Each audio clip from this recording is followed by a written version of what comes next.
ভগৱান কৃষ্ণই অনন্ত ধামৰ পৰা মৰ্ত্য ধামলৈ 24 বাৰ আহিব লগা হৈছিল। কেতিয়াবা কলা অৱতাৰে আহিব লগা হৈছে, কেতিয়াবা আকৃতি অৱতাৰে আহিব লগা হৈছে, কেতিয়াবা অংশ অৱতাৰে আহিব লগা হৈছে আৰু কেতিয়াবা পূৰ্ণ অৱতাৰে আহিব লগা হৈছে। এই সংশয়টো মহাপুৰুষ শংকৰদেৱে কীৰ্তনৰ প্ৰথম অধ্যায়তে লিখি থৈ গৈছে চতুৰ্বিংশতি অৱতাৰ। আমি তত্ত্ব কথালৈ নগৈ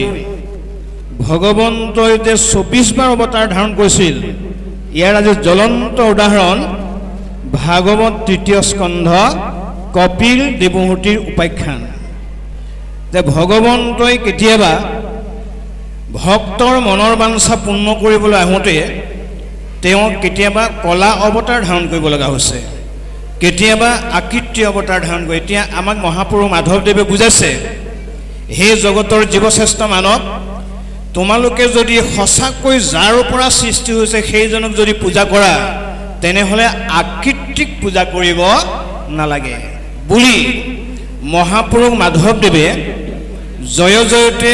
ঘোষাৰ যোগেদি আমাক এই অনুৰোধটো জনাইছে। এনে আকৃতি কেইটা বুলি ক'লে আমি ক'বলৈ অকণমান জটিল হয়, কিন্তু পদটো যদি মাতি দিওঁ, পদতেই মহাপুৰুষ মাধৱদেৱে আকৃতি সম্পৰ্কীয় কথাখিনি অৱগত কৰিছে।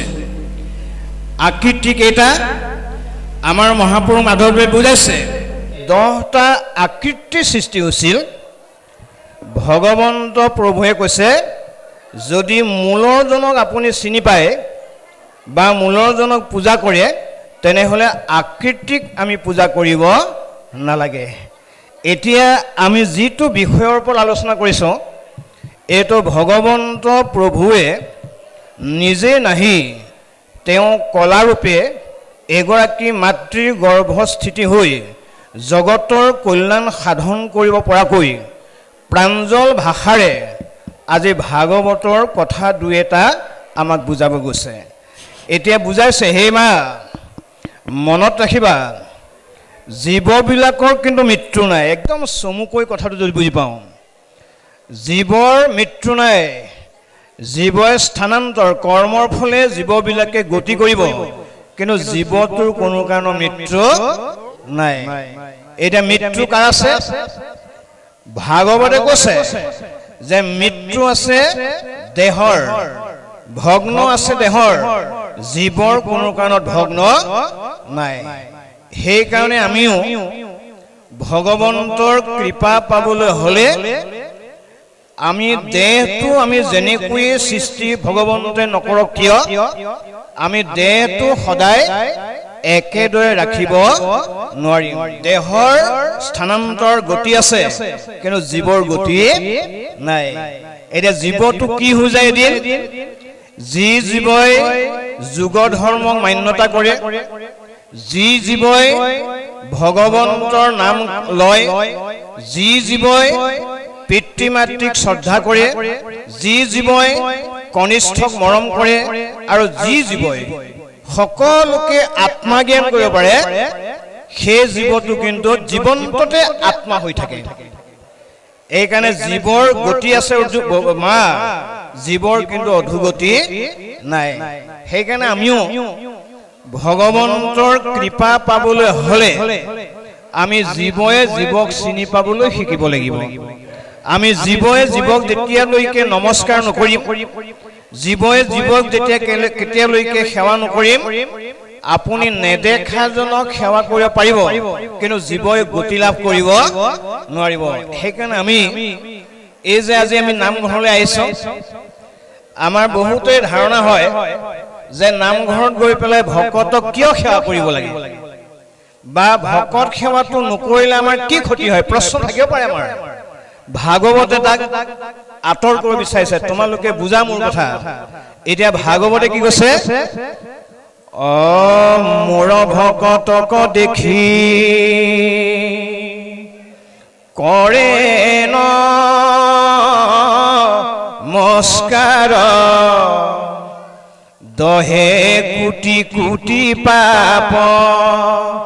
জানিবা তাহাৰ। এইকাৰণে আমাৰ যুৱক যুৱতীসকলে কথাটো গুৰুত্ব দিব লাগে যে ভকত সেৱা কৰাটো নিয়ম নহয় দেই, এইটো আমাৰ ভকত সেৱা ধৰ্ম এটা হৈ থাকে। এইকাৰণে মহাপুৰুষে ঘোষণা কৰিছে আমাৰ বহু অনুষ্ঠান প্ৰতিষ্ঠানে আজি ভকত সেৱা কৰাটো নিয়ম বুলি ভাবিছে, আমুকে সেৱা কৰে ময়ো সেৱা কৰি দিওঁ, এইটো নহয়। ভকত সেৱা কৰাটো হ'ল এটা মানৱীয় ধৰ্ম। সেইকাৰণে মহাপুৰুষে লিখিছে যে মোৰ ভকতক দেখি কৰে নমস্কাৰ, দহে কোটি কোটি পাপ জানিবা তাহাৰ। এতিয়া ভকত সেৱা কৰিলে আমাৰ কি লাভ হয়? আমি এতিয়া ভাগৱতক সুধিম, মহাপুৰুষক সুধিম, ভকত সেৱা কৰিলে কি আমাৰ পৰম লাভ হয়? এইটো সেৱা কৰা সকলে কিন্তু বুজি পাব কি কি লাভ হয়। অহি পুণ্যে বনছে গয়া বিষ্ণুৰ পুৰিত,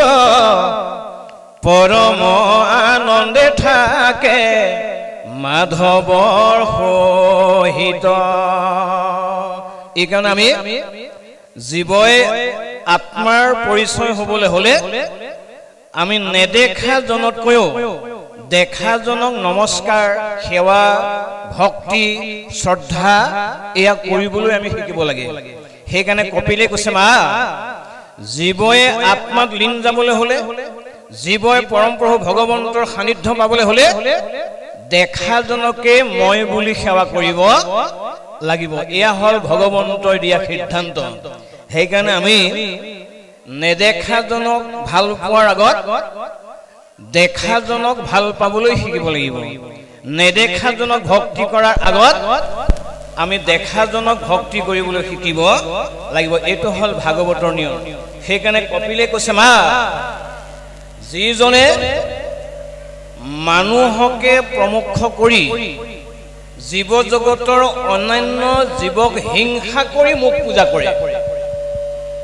পূজা কৰিব পাৰিব কিন্তু মোৰ কৃপা লাভ কৰিব নোৱাৰিব। এই আদৰ্শটো আমি ভাগৱতৰ পৰা গ্ৰহণ কৰিব লাগে। গতিকে আপোনালোকক এটা খুব সুন্দৰ উদাহৰণে দিবলৈ গৈছোঁ যে আজিৰ পৰা 12 বছৰ আগতে এখন জিলালৈ গৈছিলোঁ। আপোনাৰ গৈ বৰ ভাল লাগিল। একেবাৰে কম 2000-2500 মান ভকতে চেলেং গামোচা লৈ পেলাই ভাগৱত শুনিবলৈ ৰৈ আছে। ভাগৱত আৰম্ভ হৈছে। আমি বৰ দূৰৰ পৰা যোৱাৰ কাৰণে অকণ বাহিৰলৈ যাবলৈ মন গ'ল। বাহিৰলৈ যাওঁতে 3টা পাচাবগাৰ দেখা পাইছিলোঁ বাপসকল। এটাত লিখিছে বিশেষ শ্ৰেণীৰ পাচাবগাৰ, এটাত লিখিছে মধ্যম শ্ৰেণীৰ পাচাবগাৰ, এটাত লিখিছে তৃতীয় শ্ৰেণীৰ পাচাবগাৰ। মই আপত্তি কৰা নাই, কিন্তু পাচাবগাৰ 3টা ভালকৈ চাই পেলাই গম পালোঁ। 1 নম্বৰ পাচাবগাৰটোত এটিং পানী আছে, এটা মগ আছে। 2 নম্বৰ পাচাবগাৰটোত টিং এটা আছে, চিট খাই পৰি আছে। 3 নম্বৰ পাচাবগাৰটোত টিং আৰু পানীৰ কোনো প্ৰশ্ন নাই। এতিয়া আপুনি ভাগৱতৰ কথা ক'বনে নক'ম? নক'লেওতো সোধাই নেৰিব, ক'বও লাগিব। ভগৱন্তৰ বাণীলৈ মনত পৰি গ'ল নহয় কপিলৰ কথালৈ। কপিলে কৈছে মা, মানুহকে যি মানুহে চিনি নাপায়, ই মোক চিনি পাই লাভ নাই। মানুহে মানুহক যি নমস্কাৰ নকৰে, ই মোক নমস্কাৰ কৰি লাভ। প্ৰাণীক নিন্দিয়া যিটো মোকেহে পূজয়, তাত মই তুষ্ট নহওঁ জানিবা নিশ্চয়। যিজনে আপোন পৰ ভেদক কৰই, তাক মই ঘোৰতৰ দিওঁ মৃত্যু ভয়। এইকাৰণে বাপ বান্ধৱ ভাই মাতৃসকল, আমি ইতৰ প্ৰাণীক ভাল পোৱাৰ আগত আমি মানুহক ভাল পাবলৈ শিকিব লাগে। এটা মানুহক কিয় প্ৰথম ভাল পাব লাগে মানুহৰ আশীৰ্বাদ নোপোৱা কোনো জীৱই আত্মাৰ পৰিচয় হ'ব নোৱাৰিব সেইকাৰণে আত্মাৰ পৰিচয় হ'বলৈ হ'লে আমি প্ৰথম সেৱাটো মানুহকেই কৰিব লাগিব আপুনি মানুহ বুলি সেৱা কৰিলে আত্মা পৰিচয় নহ'ব পাৰে কি বুলি কৰিব লাগিব ভগৱন্তই কৈছে যে মোৰ জীৱশ্ৰেষ্ঠ মানৱক মই বুলি সেৱা কৰিব লাগিব মই বুলি যেতিয়ালৈকে সেৱা নকৰা তেতিয়ালৈকে তুমি ভগৱন্তৰ কৃপা লাভ কৰিব নোৱাৰিবা বুলি ভগৱন্তই নিজ মুখে ভাগৱত একাদশত উদ্ধৱক কৈ থৈ গৈছে কি বুলি কৈছে ইৰা ভকতে হে মোৰ হৃদি জানিবা নিশ্চয় ভকত জনৰ জানা মই হে হৃদয় ভকত সমান সখী মোৰ কোন আছে ময়ো মহা ভকতৰ ফুৰু পাছে পাছে এতিয়া আমি সেৱাৰ পৰা ফল পাবলৈ হ'লে দদাই দিও ককাই দিও বুলি সেৱা কৰিলে নহ'ব আত্মা ৰাম আছে বুলি সেৱা কৰিব লাগিব সেই জীৱটো বোলে ভগৱন্তই কৈছে য'ৰ পৰা আহিছিল সেই জীৱটো সেই জেগালৈ যোৱাত সহজ হ'ব এইবিলাক উপায় দিছে আমি এইকাৰণে আমি মহাপুৰুষৰ ধৰ্মটো পালন কৰিলে নহ'ব ভাগৱতখন পালন কৰিলে নহ'ব তাত থকা নিয়ম কেইটামান আমি যিমান পাৰোঁ পালন কৰিবলৈ চেষ্টা কৰিব লাগিব আৰু আমি উত্তৰ পুৰুষক আদৰ্শটো দেখাই চাব লাগিব গতিকে এইবিলাক কথা যদি আমাৰ অভাৱ হয় আমি উত্তৰ পুৰুষলৈ কোনো বাৰ্তা প্ৰেৰণ কৰিব নোৱাৰিম সেইটো ভকত সেৱাৰ যোগেদিহে জীৱই জীৱক চিনি পোৱাত সহজ হ'ব আমি বুজিব লাগে যে আপোনালোকৰ দৰে এগৰাকী মাতৃ গৰ্ভলৈকে ভগৱন্ত অংশস্বৰূপে আহিব লগা হৈছিল এতিয়া অহাৰ কাৰণকেইটা জানি ল'ব লাগে ইয়াৰ অৰ্থটো ভাগৱতে অকণমান আগত কৈছে বিবাহৰ 100 বছৰ দিন 100 বছৰ দিন সৃষ্টিৰ ক্ষেত্ৰত অৱতীৰ্ণ হোৱা নাছিল মানে ইয়াৰ পৰা আমাক কি বুজাইছে আপুনি যদি কঠিয়া দৰা ভালকৈ পাৰিবলৈ মন আছে চাহটো কিন্তু ভালকৈ কৰিব লাগিব চাহ নকৰা কঠিয়া যেনেকৈ কঠিয়া ভাল নহয় ঠিক আধ্যাত্মিকভাৱে এটা সন্তান জন্ম দিবলৈ হ'লে আমাৰ যদি চিন্তা চৰ্চা শাস্ত্ৰসন্মত নহয় আমি সেই সন্তান কিন্তু জন্ম দিব নোৱাৰিম এতিয়া আমি এই বেমাৰবিলাক আমাৰ বহু মানুহ ভুগিব লগা হৈছে যাৰ কাৰণে আমাৰ সৃষ্টিত কিন্তু আউল আছে সেইকাৰণে কপিলে কৈছে মা তুমি মোৰ দৰে আদৰ্শবান পুত্ৰ জন্ম দিবলৈ হ'লে কি কৰিব লাগিব তুমি ভগৱন্তক ভাল পাবলৈ শিকিব লাগিব ভগৱন্তক ভাল পালে নহ'ব জীৱ জগতৰ সকলোকে আত্মা বুলি ভাবিব লাগিব আত্মা বুলি ভাবিলেও নহ'ব তেওঁলোকক যাক যেনেকৈ সন্মান কৰিব লাগে তুমি শিকিব লাগিবই সেইকাৰণে কপিলে কৈছে ইৰাম বিশিষ্ট পৈ নেখে পাই বৈষ্ণৱ পুত্ৰক সেইকাৰণে ভজি বেলা গয় ঈশ্বৰক আমি ভগৱন্তক ভাল পোৱাৰ স্বাৰ্থ নৱ দম্পতীসকলে ভগৱন্তক সেৱাৰ কৰা স্বাৰ্থ যে আমাক ভগৱন্তৰ দৰে কৃপা অন্ত দয়াশীল আদৰ্শহীন এটি আমাক পুত্ৰ লাগে এইটো আবেদন এই আবেদন ভগৱন্তই কিন্তু মঞ্জুৰ কৰিছিল কিমান বছৰত 100 বছৰৰ মূৰতহে সেই আবেদন ভগৱন্তই গ্ৰহণ কৰিছে চাওক গতিকে আমি কিবা এটা ভাল ফল পাবলৈ হ'লে আমাৰ ধৈৰ্য কিন্তু লাগিবই বাপসকল ধৈৰ্যৰ অবিহনে আমি কোনো ভাল ফল লাভ কৰিব নোৱাৰিম সেইকাৰণে কপিলে কৈছে মা জীৱবিলাকে জন্ম হোৱাৰ আগত আৰু জন্ম হোৱাৰ লগে লগে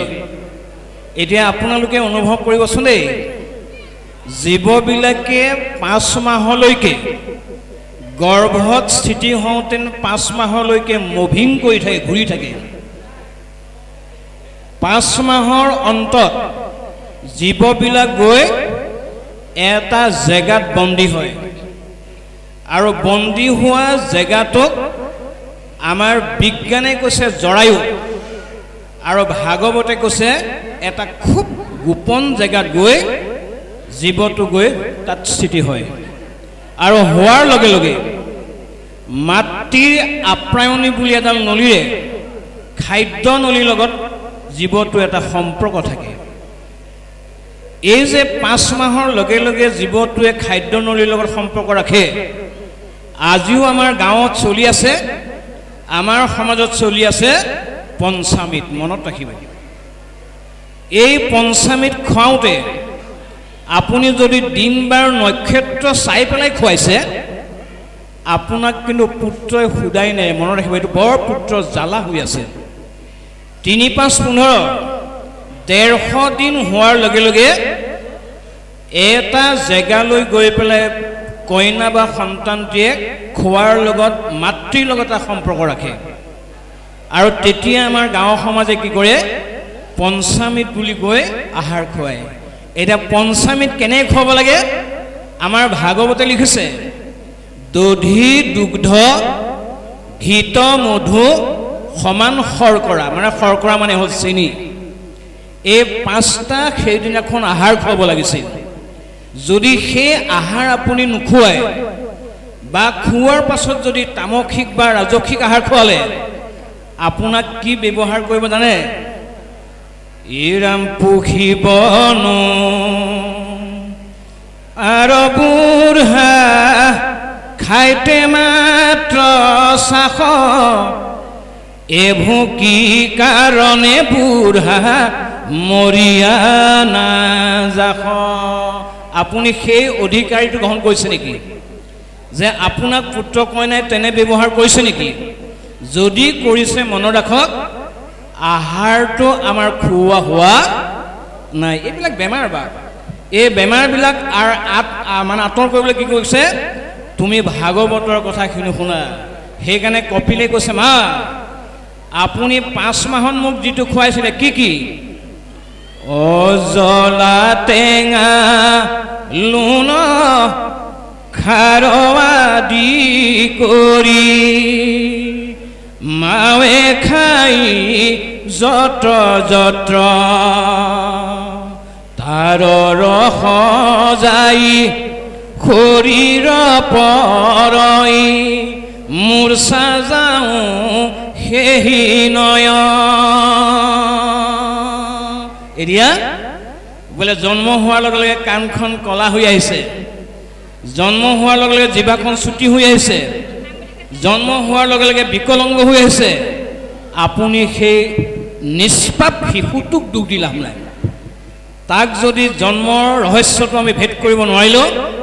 তেতিয়াহ'লে তাৰ ফলটো আমি ভোগ কৰিব লাগিবই পাছত মেডিচিন যিমান খুৱাওক কিন্তু গৰ্ভস্থ মাতৃসকলৰ যদি এই জ্ঞানটো নাথাকে তেনেহ'লে তাৰ পৰা আমি পুত্ৰৰ শ্ৰদ্ধাৰ পৰা ভক্তিৰ পৰা আমি বঞ্চিত হ'ব লাগিব এয়া হ'ল ভাগৱত এতিয়া দৰ্শন ইয়াৰ পাছত এই প্ৰশ্নৰ উত্তৰ ভগৱন্তই আৰু সৰলকৈ মাতৃক দিব যে হে মা ভগৱন্তক পূজাৰ পদ্ধতি যদি ভুল হয় আমি ভগৱন্তৰ পৰা কৃপা লাভ কৰিব নোৱাৰিম এতিয়া আমি কেতিয়ালৈকে নিজে চেষ্টা কৰিম বাৰু যেতিয়ালৈকে বলে পাৰোঁ তেতিয়ালৈকে নিজে যুঁজিবলৈ চেষ্টা কৰিম আৰু যেতিয়া আমি যুঁজিব নোৱাৰা হ'ম তেতিয়া ভগৱন্তলৈ চাকি গছ আগবঢ়াই কম প্ৰভু আপুনি তেওঁ অকণমান চাব মনত ৰাখিব দেই আপুনি কাৰোবাৰ হৈ কোনোবাক যদি বেয়া কামৰ কাৰণে চাকি দিয়ে ভগৱন্তই কিন্তু ভাল কৰি পেলাব মনত ৰাখিব আমাৰ মানুহে তাকেই বুজি নাপাওঁ এতিয়া কাৰোবাক বিনষ্ট কাৰণে কাৰোবাক অন্যায়ৰ কাৰণে কাৰোবাক হিংসাৰ প্ৰতিশোধ ল'বৰ কাৰণে বহুতে গৈ চাকি জ্বলায় আৰু চাকি ক'ত জ্বলায় বৰ নামঘৰ বুলি জ্বলায় সৰু নামঘৰ নজ্বলায় আমাৰ তেনেকুৱা মানুহ আজিও আছে মই যদি বলে নোৱাৰো তেতিয়া বৰ নামঘৰত গৈ চাকি ভগৱন্তই কৈছে বৰ ভাল হ'ব যদি মোৰ নামত চাকি জ্বলাই দিয়ে চাকিটো হয় এটা সংস্কৃতি যদি এজন ব্যক্তিৰ নামত আপুনি চাকি গছ জ্বলাই দিয়ে ভগৱন্তই কৈছে সেইজনক মই কৃপাহে কৰিম গম পাইছে আমি এই আদৰ্শৰ অভাৱ আছে আজি আমাৰ যে মানুহে মানুহৰ কাৰণে চাকি জ্বলায় মানুহে মানুহক ধ্বংস হ'বৰ কাৰণে চাকি জ্বলায় ভগৱন্তই বৰ ভাল নাপায় সেইবিলাক দেই যে চাকি গছ জ্বলোৱা মানে জীৱটোক সংস্কাৰ কৰা এয়া হ'ল ভগৱন্তৰ নিষিদ্ধ মুখৰ বাণী সেইকাৰণে কপিলে কৈছে মা এনেকৈয়ে জীৱবিলাকে অজ্ঞতা হেতুকে মোক তিনি প্ৰকাৰে পূজা কৰে কিন্তু মই সেই পূজা কাহিনীও গ্ৰহণ নকৰোঁ কেনে কৰে কেতিয়াবা ৰজুগুণেৰে কৰে কেতিয়াবা তমোগুণেৰে কৰে আৰু কেতিয়াবা সৎগুণেৰে কৰে গতিকে ভগৱন্তই এই গুণময় ভক্তিবিলাক এই গুণময় পূজাবিলাক ভগৱন্তই কোনো কাৰণত গ্ৰহণ নকৰাৰ কাৰণ ভগৱন্ত নিৰ্গুণ নিৰ্গুণ ভগৱন্তক গুণময় পূজাবিলাকেৰে আমি যদি উপাসনা কৰোঁ ভগৱন্তই সেই পূজা গ্ৰহণ নকৰিব উদাহৰণ মহাপুৰুষ মাধৱদেৱে এনেকৈয়ে ভগৱন্তক 42 বছৰ পূজা কৰিছিল এবছৰ নহয় দুবছৰ নহয় 42 বছৰ কিন্তু যেতিয়া শংকৰদেৱৰ সান্নিধ্য ঘটিল তেতিয়া তেওঁ এইবিলাক মনৰ পৰা ত্যাগ কৰি পেলালে যে ত্যাগ কৰি পেলাই কি কৈছে একেজন মহাপুৰুষে আকৌ ঘোষা লিখি থৈ গৈছে যে তুমি প্ৰভু নিৰ্গুণ গুণৰ সীমা নাই নিৰ্গুণ হয় জীৱে সুহি গুণ মানে তোমাৰ নাম যশ গালেহে জীৱবিলাক নিৰ্গুণ হ'ব পূজা নিৰ্গুণত কৰিব নোৱাৰে কিন্তু তোমাৰ যশ গুণ যেতিয়া গাব তেতিয়া জীৱবিলাক নিৰ্গুণ হয় উদাহৰণ ভক্ত শিৱ যে শিৱই যেতিয়া ভগৱন্তৰ ওচৰত আবেদন জনাইছিল যে প্ৰভু মই আপোনাৰ আদিৰ পৰা অন্তলৈকে যিমানবিলাক অৱতাৰ আছিল ৰূপ আছিল দেখা পালোঁ কিন্তু তোমাৰ মই মোহিনী ৰূপটো দেখা পোৱা নাছিলোঁ তেতিয়া ভগৱন্তই কি ক'লে যে তুমি মোহিনী ৰূপটো নেদেখুৱালে ভাল নেকি তুমি চাব নালাগে ভগৱন্তৰ কথা শুনি শিৱই আপত্তি কৰিছিল কি বুলি দহি আছো মদনক কিছু শংকা নাই কি কৰিতে পাৰে মোক তিৰিৰ মায়াই ভগৱন্তৰ ওচৰত দাবী জনাইছে শিৱই তেতিয়া ভগৱন্তই ভাবিলে যে বৎসৰ মনৰ বাঞ্ছা পূৰ্ণ কৰাটোৱে মোৰ দায়িত্ব বুলি ভাবি ভগৱন্তই মোহিনী ৰূপটো ধাৰণ কৰিলে ধাৰণ কৰি ভগৱন্তই লাটুম গীতি খেলাৰ চলে আগে আগে গৈ আছে শিৱ পাছে পাছে গৈ আছে শিৱই পাছে পাছে গৈ এটা সময়ত ক'লেগে যে হে প্ৰভু মোক এইকণ কৃপা কৰাচোন কি সজ্জনৰ সংগ নুগু চুক সৰ্বক্ষণে এহিহে প্ৰসাদ মাগো তোমাৰ চৰণে এয়া ভগৱন্তৰ ওচৰত প্ৰাৰ্থনা জনালে গৈ আছে ভগৱন্তও কম নহয় যেতিয়া তেওঁ এটা নিৰ্দিষ্ট জেগা পাই গ'লগৈ জেগা পাই যোৱাৰ লগে লগে শিৱই প্ৰাৰ্থনা জনালে কি বুলি তুমিহে কেৱল সঁচা মিছা যত আন জানি জ্ঞানী গণে কৰে হৃদয়ত ধ্যান গতিকে আমি জীৱবিলাকে ভগৱন্তৰ নাম লওঁতে লওঁতে ভকতক সেৱা কৰোঁতে কৰোঁতে পিতৃ মাতৃক নমস্কাৰ কৰোঁতে কৰোঁতে জ্যেষ্ঠসকলক সন্মান কৰোঁতে কৰোঁতে কি হ'ব এদিন তেওঁলোকৰ যিটো আশীৰ্বাদ এই আশীৰ্বাদটো যেতিয়া আপুনি সঁচা অৰ্থত পাব তেতিয়া আমি জীৱবিলাক কি হৈ যাম নিৰ্গুণ হৈ যাম একদম সকলো মিছা তুমিহে কেৱল মাত্ৰ সঁচা এনে ভাৱনা হোৱা জীৱবিলাকে কোনো কাৰণত ৰজুগুণেই হওক তমোগুণেই হওক বা সৎগুণেই হওক ভগৱন্তক প্ৰাৰ্থনা নজনায় হে মা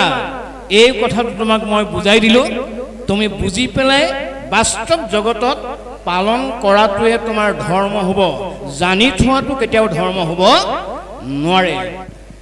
এইকণ সময়লৈকে ভক্তিৰ এটা মাত্ৰ দৃষ্টান্ত দিছে এতিয়া আমি ভগৱন্তৰ কৃপা লাভ কৰি আমি ভকতিৰ কথাখিনি আপোনালোকক কম আপোনালোকে নিজক নিজে প্ৰশ্ন কৰিব যে মই কৰা ভকতিটো ভগৱন্তৰ কৃপা লাভ কৰিব পাৰিছোনে নাই মনত ৰাখিব লাগিব এই কাৰণে আমাৰ জীৱশ্ৰেষ্ঠ মানৱে তিনি প্ৰকাৰে ভগৱন্তৰ ওচৰত উপাসনা কৰে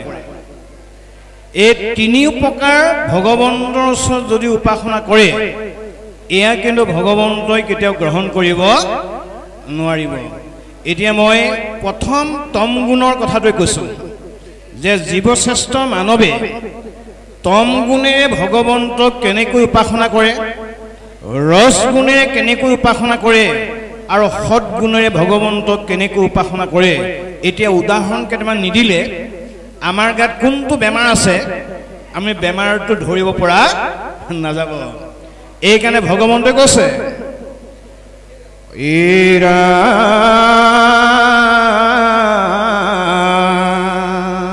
বুলে কিছু ধন আছে আউৰ কিছু হোক পাইলে মোহ হয়ন পাইলে কৰে সুক ইহিমতে কৰ্ম কক ৰয়জিতু জন ৰজগুণ জানা সখী তাহাৰ লক্ষণ একদিনৰ কৰ্মখিতো স্বয়মাহে কৰে অল্প বস্তু বিষাদত দুখ কৰি মৰে এতিয়া বাপাসকল আমাৰ গাত এই বীজাণুটো আছে চাব লাগে যে আমাৰ বহুত মানুহ আছে ভাগৱত বা নাম প্ৰসংগ বা ভকত সেৱা কৰিম বুলি ভাবি থাকে কিন্তু দৰমহা গীতা নোপোৱালৈকে ভাবি থাকে কৰিম দৰমহা পোৱাৰ পাছত অনান্য কামৰ কাৰণে পইচাটো হয় কিন্তু ধৰ্ম ভকতক সেৱা কৰিবলৈ কিন্তু পইচা গীতা নহয় দুই নম্বৰ ক্ষুধাতুৰ ভোকাতুৰ ভকত এজন আহি যদি কৃষ্ণ বা ৰাম বা আল্লাহ বুলি কয় এমুঠি চাউল নিদিয়ে পাছফালে হাঁহ মুৰ্গী কুকুৰাক কিন্তু টিঙে টিঙে দি থাকিব আৰু তেওঁলোকক ক'ব যে আজি বৃহস্পতিবাৰ দেই আজি মই ভিক্ষা দিব নোৱাৰিম এইবিলাক আমি যদি কৰি আছো তেতিয়াহ'লে মনত ৰাখিব এইটো হ'ল ৰসগুণৰ প্ৰতীক এতিয়া যদি বেমাৰটো আছে আমি নিজে চাফা কৰিব লাগিব কোনেও চাফা কৰি দিব নোৱাৰিব এতিয়া তম গুণটো চাওকচোন ইমান ধুনীয়াকৈ বুজাইছে যে জিগুতা তামস্বীকৰ্তা নহি সাৱধান বচনে কেৱল মাত্ৰ দিয় অপমান ভাল জ্ঞান নাহি বিবেক শূন্যতাৰ আপোনাৰ সামৰ্থ্যক নকৰে বিচাৰ একদিনৰ কৰ্মখিতো স্বয়মাশে কৰে যে আমি তম গুণৰ ভকতসকলক কি বুলি গালি পাইছে যে ঘৰৰ পৰাই প্ৰস্তুত হৈ আহিব আজি চালা প্ৰশ্ন কৰিম কোনে কিমান উত্তৰ দিব পাৰে আৰু লগতে তেওঁলোকে কথা কওঁতে স্থান মান এইবিলাক কথা বুজি নাপায় ক'ব লাগে খালি কৈ দিয়ে এতিয়া আপোনাৰ গাত এই বেমাৰটো আছে নেকি চাব লাগে যে যদি বেমাৰটো আছে আমি শাস্ত্ৰৰ পৰা ইয়াক গ্ৰহণ কৰি আঁতৰ কৰিবলৈ চেষ্টা কৰিব লাগে এইকাৰণে তম গুণৰ মানুহসকলে কথা কোৱাৰ নিয়ম নাজানে তম গুণৰ মানুহসকলে কাক কেনেকৈ কথা সন্মান কৰিব লাগে নাজানে আৰু তেওঁ নিজৰটো বাহিৰে কাকো চিনি নাপায় এইটো যদি আপুনি ভালকৈ চাই দিয়ে এতিয়া তম গুণৰ মানুহৰ সংখ্যা কিন্তু আমাৰ সমাজত বেছি হৈ আছে এতিয়া সৎগুণটো এটা গুণেই মনত ৰাখিব আজি যেনিবা আমাৰ বাপসকলে ভাগৱত পাতিছে পাতি পেলাই যদি অহা কাইলৈ কাবাক খুদে ভাগৱত কেনেকুৱা হ'ল ইও এক গুণৰ ৰহিত হৈ যায় গতিকে আপোনালোকৰ যদি অনুষ্ঠান ৰাতিপুৱাৰ পৰা শোভাযাত্ৰাৰ পৰা ধৰি সকলো যদি গ্ৰহণযোগ্য হয় আপোনালোকক আনে বাবা দিব আপোনালোকে নিজে বাবা নলব এইবিলাক একো একোটা গুণৰ প্ৰতীক গতিকে সেইকাৰণে কপিলে কৈছে মা সগুণ ভকতি হল 81 প্ৰকাৰ নিৰ্গুণ ভকতি হল 1 প্ৰকাৰ এটা সগুণ আৰু নিৰ্গুণৰ সম্পৰ্কে যদি আমি যুৱকসকলে নাজানো আমি কোন ভকতি কৰিছো কেনেকৈ জানিম এই কাৰণে মূলত ভকতি দেখুৱাইছে তিনিটা গুণত 3 প্ৰকাৰ এইবোৰ গুণময় ভকতি তিনিৰে পূৰণ কৰি পেলাই দেখুৱাইছে 9 বিধ নক তিনিৰে পূৰণ কৰি দেখুৱাইছে 27 বিধ 27ক তিনিৰে পূৰণ কৰি কৈছে 81 বিধ ভকতি 81 বিধ ভকতি হল গুণময় ভকতি এতিয়া এই 81 বিধ ভকতি ভগৱন্তক কৰিব পাৰিব কপিলে কৈছে ভগৱন্তৰ কৃপা লাভ কৰিব নোৱাৰিব কেলৈ এৰা সগুণ ভকতি ভেদ 81 প্ৰকাৰ নিৰ্গুণ ভকতি ভেদ জানামা ধবৰ ভেদ দূৰ গৈলে কৰে নিষ্কামে ভকতি নিৰ্গুণ ভকতি মাও কহিল সম্প্ৰতি এতিয়া আমি মনৰ পৰা ভাগৱত শুনি নিৰ্গুণৰ আশ্ৰয় ল'বলৈ হ'লে আমি তিনিটা ধৰ্ম ত্যাগ কৰিব লাগিব কি কি লাজ ভয় আৰু ঘিণ এই তিনিটা ভকতি কৰাৰ লগত যদি আমাৰ সংযোগ হৈ আছে আমি কেতিয়াও নিৰ্গুণৰ আশ্ৰয় ল'ব নোৱাৰিম সেইকাৰণে কপিলে কৈছে মা লাজ ভয় ঘিণ এয়া ভক্তিৰ হেঙাৰ স্বৰূপ ইয়াক যেতিয়ালৈকে আমি আঁতৰ কৰিব নোৱাৰিম তেতিয়ালৈকে আমি নিৰ্গুণৰ আশ্ৰয় গ্ৰহণ কৰিব নোৱাৰিম এটা সুন্দৰ পৰামৰ্শ দিছে আমি গ্ৰহণ কৰিলে নিশ্চয় ভাল হ'ব দেই মনত ৰাখিব এতিয়া আমাৰ বহুত মানুহ আছে আজিও বিজ্ঞান আৰু 21 শতিকাৰ শাস্ত্ৰ শুনিও বহুতে সপোনকে বাস্তৱ বুলি ভাবে আৰু বাস্তৱ কেতিয়াবা সপোন বুলি ভাবে এইকাৰণে কপিলে কৈছে প্ৰভু মা এতিয়া তুমি ভগৱন্তৰ কৃপা লাভ কৰিবলৈ হ'লে তুমি সপোনটো যাতে বাস্তৱ কৰা আৰু বাস্তৱ যাতে সপোন নকৰা এইকাৰণে মনত ৰাখিব সপোনবিলাক সদায় সপোন আপুনি যিটো ভাবি থাকে শয়ন কৰাৰ পাছত এই ভাৱটো আপোনাৰ মনলৈ আহি যায় আৰু আহি যায় গতিকে তাক সপোন বুলি কয় মই এটা চমু কাহিনী ক'লে মনটো ভাল লাগিব যে আজিৰ পৰা 6-7 বছৰ আগত এজন ভকতে ক'লে এই তোমাৰ লগত ভাগৱতলৈ যামচোন ওলাব দাদা ওলাব কি আৰু ভাগৱতটো চবেই যাব পাৰে আপোনাৰ 11 মান ৰাতি বাজিলে আহি পেলাই শয়ন কৰিলেহি কৰোঁতে ভাৰ্যাগৰাকীয়ে 1:30 মান বজাত এটা সপোন দেখিছে সপোনটো দেখি স্বামীক গৈ পেলাই জগাই পেলাই ক'লেগে বোলে শুনিছে বোলে কি হ'ল বোলে আজি ডাঙৰ সপোন এটা দেখিছোঁ এতিয়া নক'লে ৰাতিপুৱালৈ পাহৰি যাম যে সেইকাৰণে আপোনাক কৈ থৈছোঁ এতিয়া স্বামীয়ে সুধিলে কিনো সপোনটো বোলে মই ৰাতি পুৰা মাছ খোৱা সপোন দেখিছোঁ কিন্তু ভাল সপোন নহয় দেই ভাত যায় স্বামীক ক'লে স্বামী কৈছে হ'ব বাৰু ৰাতিপুৱা ব্যৱস্থা হ'ব ৰাতিপুৱা কথাটো জানি পানী আনিবলৈ যাওঁতে বিভিন্ন মহিলা পাই গৈ আপোনাৰ কথাটো ওলাল নহয় তাতে আৰু তেতিয়া কোনোবাই কৈছে এইটো জ্যোতিষীৰ আশ্ৰয় ল'ব লাগিব কোনোবাই কৈছে নাই আপোনাৰ নাম পাতিব লাগিব বিভিন্ন গৰাকীৰ বিভিন্ন মত এই কথাখিনি আহি পেলাই স্বামীক ক'লেহি বোলে স্বামী বোলে শুনিছে বোলে কি হ'ল বোলে সপোনৰ পৰামৰ্শ কিন্তু বহুতে বহুত প্ৰকাৰে দিছে গতিকে ইয়াক খণ্ডন কিন্তু কৰিবই লাগিব এতিয়া স্বামী গম পায় নহয় যত গৃহবাস হাজাৰ ৰাখে দেখক স্বামীক যেতিয়া চকু পাক মাৰি ধৰিলে তেওঁ গৈ পেলাই জ্যোতিষীৰ আশ্ৰয় ল'লেগৈ কিন্তু ভাগ্য ভাল আছিল জ্যোতিষীৰ ওচৰলৈ যাওঁতেন কিন্তু চুৰি এখন পিন্ধি গৈছিল আৰু জ্যোতিষীও বৰ টেলেণ্ট জ্যোতিষী আছিল জ্যোতিষীয়ে ক'লে আপুনি অহাৰ কাৰণটো কি বোলে কথাটো এনেকুৱা এনেকুৱা এনেকুৱা তেতিয়া জ্যোতিষীয়ে প্ৰশ্ন কৰিছিল আপুনি নামৰ নে যজ্ঞৰ তেতিয়া এওঁতো একদম ষ্টেট মানুহ এজন কৈছে আমি নামৰহে নামৰ যদি আপুনি 7 জন ভকতক নি পেলাই নাম প্ৰসংগ এভাগ কৰাব লাগিব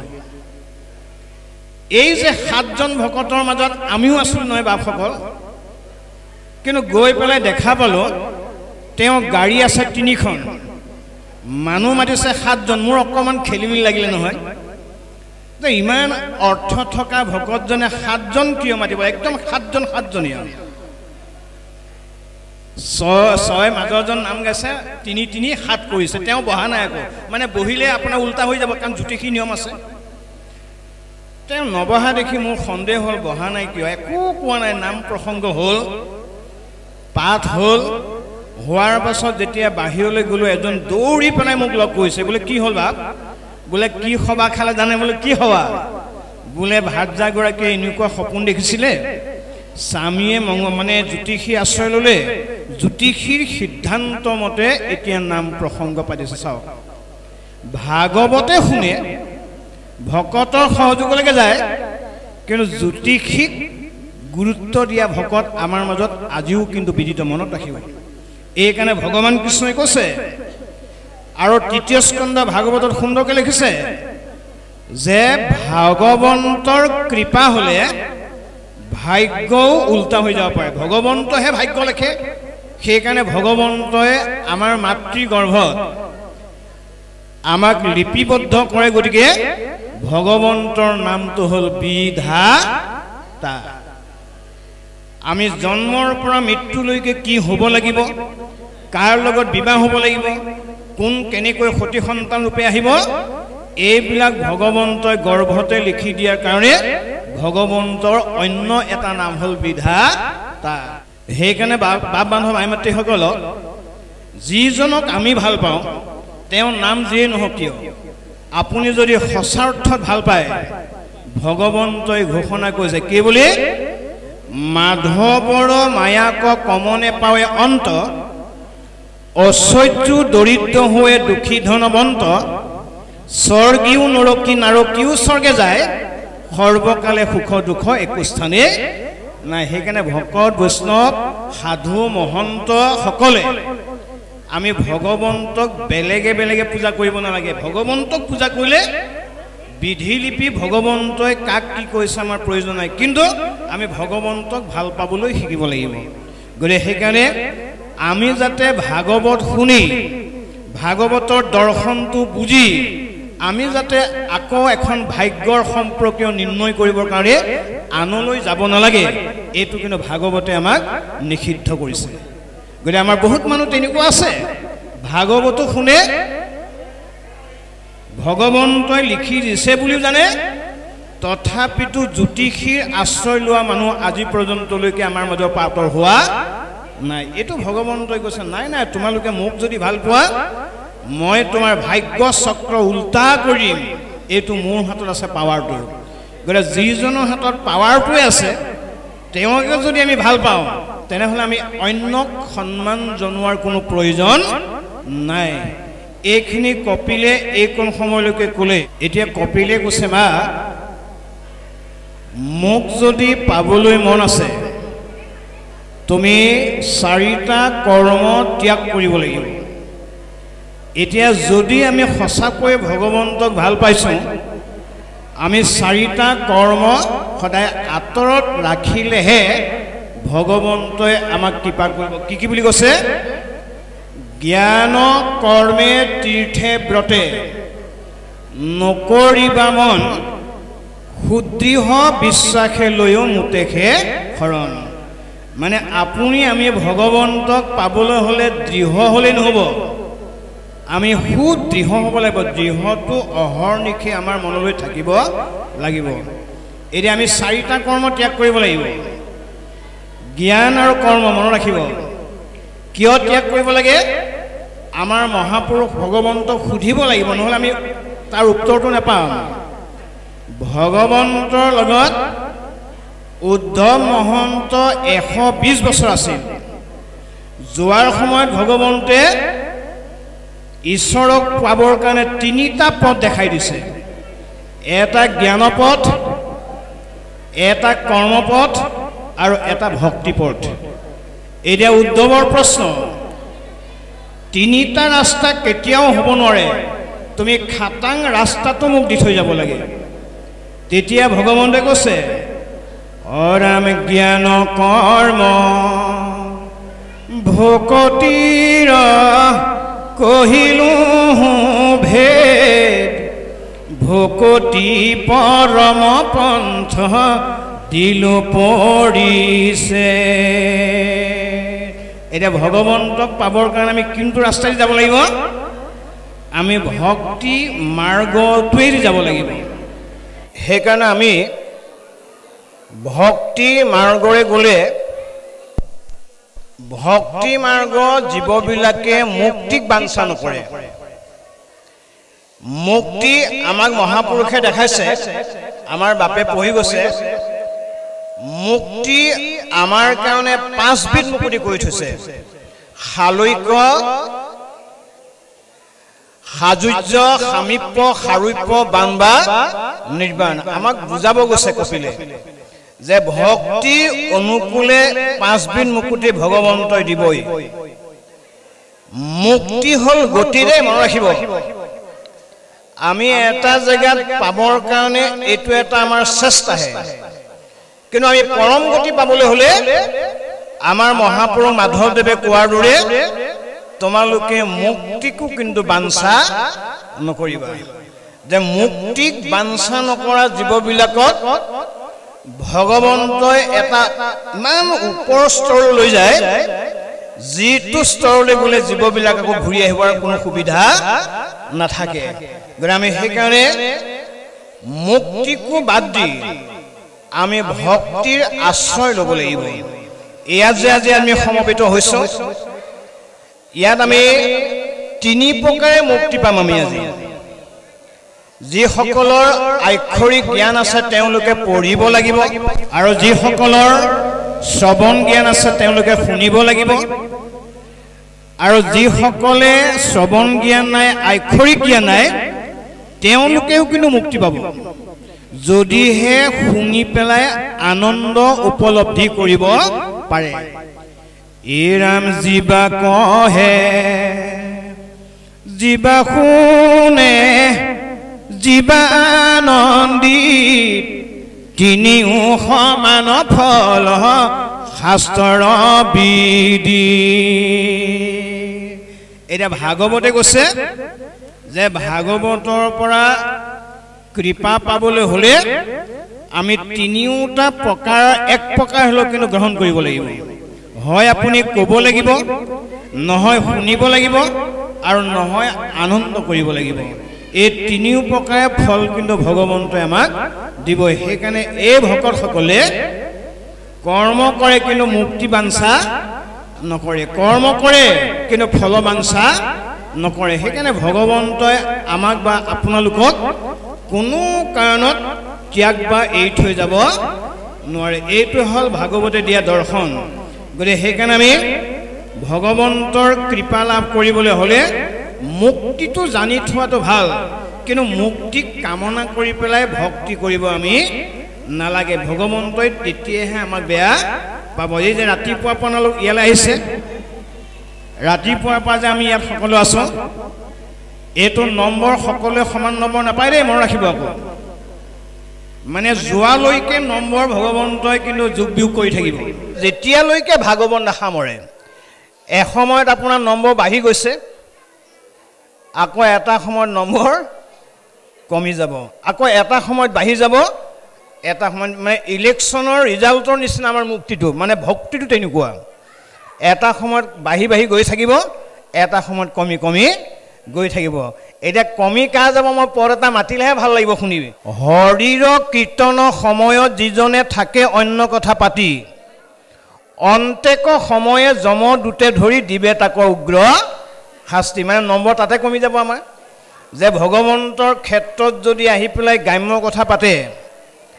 ভগৱন্তই নম্বৰটো লাহেকে কমাই দি পেলাই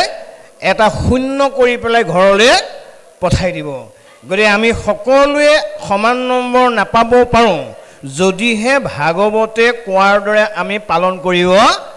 নোৱাৰো দে পাছত গৈ দম দিলে নহব ভগৱন্ত মোক কিয় নম্বৰ নিদিলে এই নম্বৰটো পাবলৈ হলে বেদে নিৰূপণ কৰি যোৱা কথা কেইটা আমি মান্যতা কৰিব লাগিব কিন্তু নম্বৰ আহিলো বুলি নাপাব কিন্তু মন ৰাখিব আজি ভাগৱতলৈ আহিলো বুলি যদি সকলোৱে নম্বৰ পালেহেঁতে আমাৰ মাজত এই খেলিমেলি বিলাক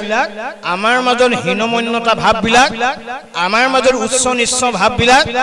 আমাৰ মাজত অভিজাত্যৰ ভাববিলাক আমাৰ মাজত বিদ্যাৰ ভাববিলাক হয়তো আমাৰ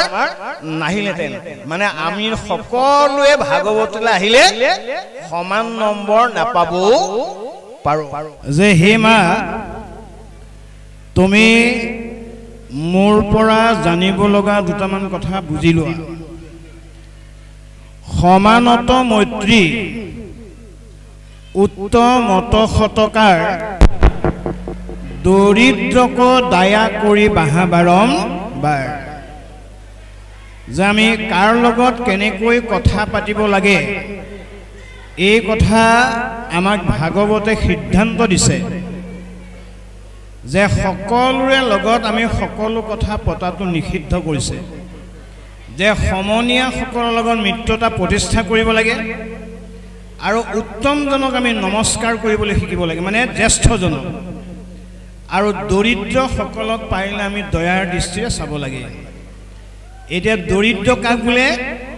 খাবলৈ নোপোৱাজনকে দৰিদ্ৰ বুলি নকয় এইজনো দৰিদ্ৰ নকৰে ভকতি মনে তুষ্ট নাহি যাৰ তাকে বোলে দৰিদ্ৰয়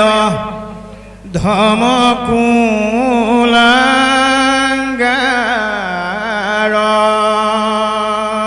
যিজনে ভাৰতবৰ্ষৰ দৰে পুণ্যভূমিত জন্মগ্ৰহণ কৰি কলিযুগত মানুহৰ জন্ম পাই পেলাই ৰাম কৃষ্ণ হৰি বুলি কোৱা নাই আমি সেইজনক পাৰিলে দয়া কৰিবলৈ শিকক তেতিয়া লাভ কি হ'ব মহাপুৰুষ মাধৱদেৱে কৈছে তোমাক কমিশ্যনটো জয় জয়তে দিম তাৰাসৱে ধন্য তাৰাসৱে পূজ্য তাৰাসে সুহৃদ জন কলি যুগে হৰি আনক বোলাৱে আপোনো কৰে কীৰ্তন এইটো আমি গুৰুত্ব দিব লাগিব তাৰপৰা 2 নম্বৰ পদত লিখিছে গীতা ভাগৱত শাস্ত্ৰ কৰিবা শ্ৰৱণ সাধু সংগে মোৰ নাম কৰিবা কীৰ্তন মানে আমি কাৰ মুখে ভাগৱত শুনিব লাগে কাৰ মুখে হৰি কথা শুনিব লাগে আমাক ভাগৱতে কিন্তু নিৰ্দিষ্ট কৰি দিছে আমি সকলো মানুহৰ মুখেৰে ভাগৱত শুনাৰ অধিকাৰ নাই কাৰ মুখে অধিকাৰ নাই এৰা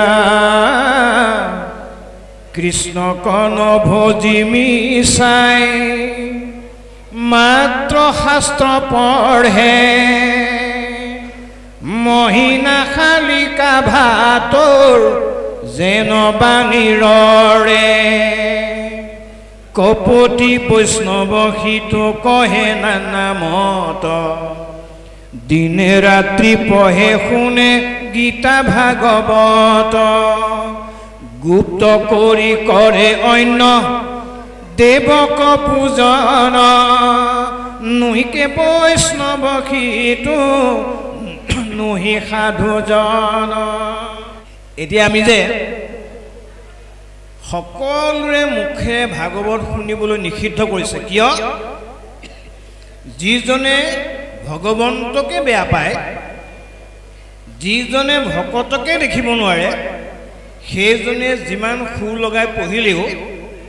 ভগৱন্তই সেইজনৰ কৃপা লাভ কৰাব নোৱাৰে। সেইকাৰণে আমি এই আদৰ্শটো গ্ৰহণ কৰিব লাগে। এতিয়া কাৰ মুখে শুনিবলৈ কৈছে? কপিলে কৈছে, মা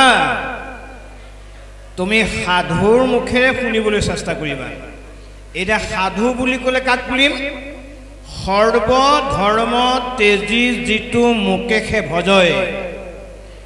তাৰ নাম সাধু মাতৃ জানিবা নিশ্চয়। যিজনে সকলো ধৰ্মীয় জ্ঞান আহৰণ কৰি সকলো জ্ঞানক তুচ্ছ কৰি যিজনে মোকে ভাল পায়, মোৰ কথাকে কয়, এইজনকে তুমি সাধু বুলি মান্যতা কৰিবা।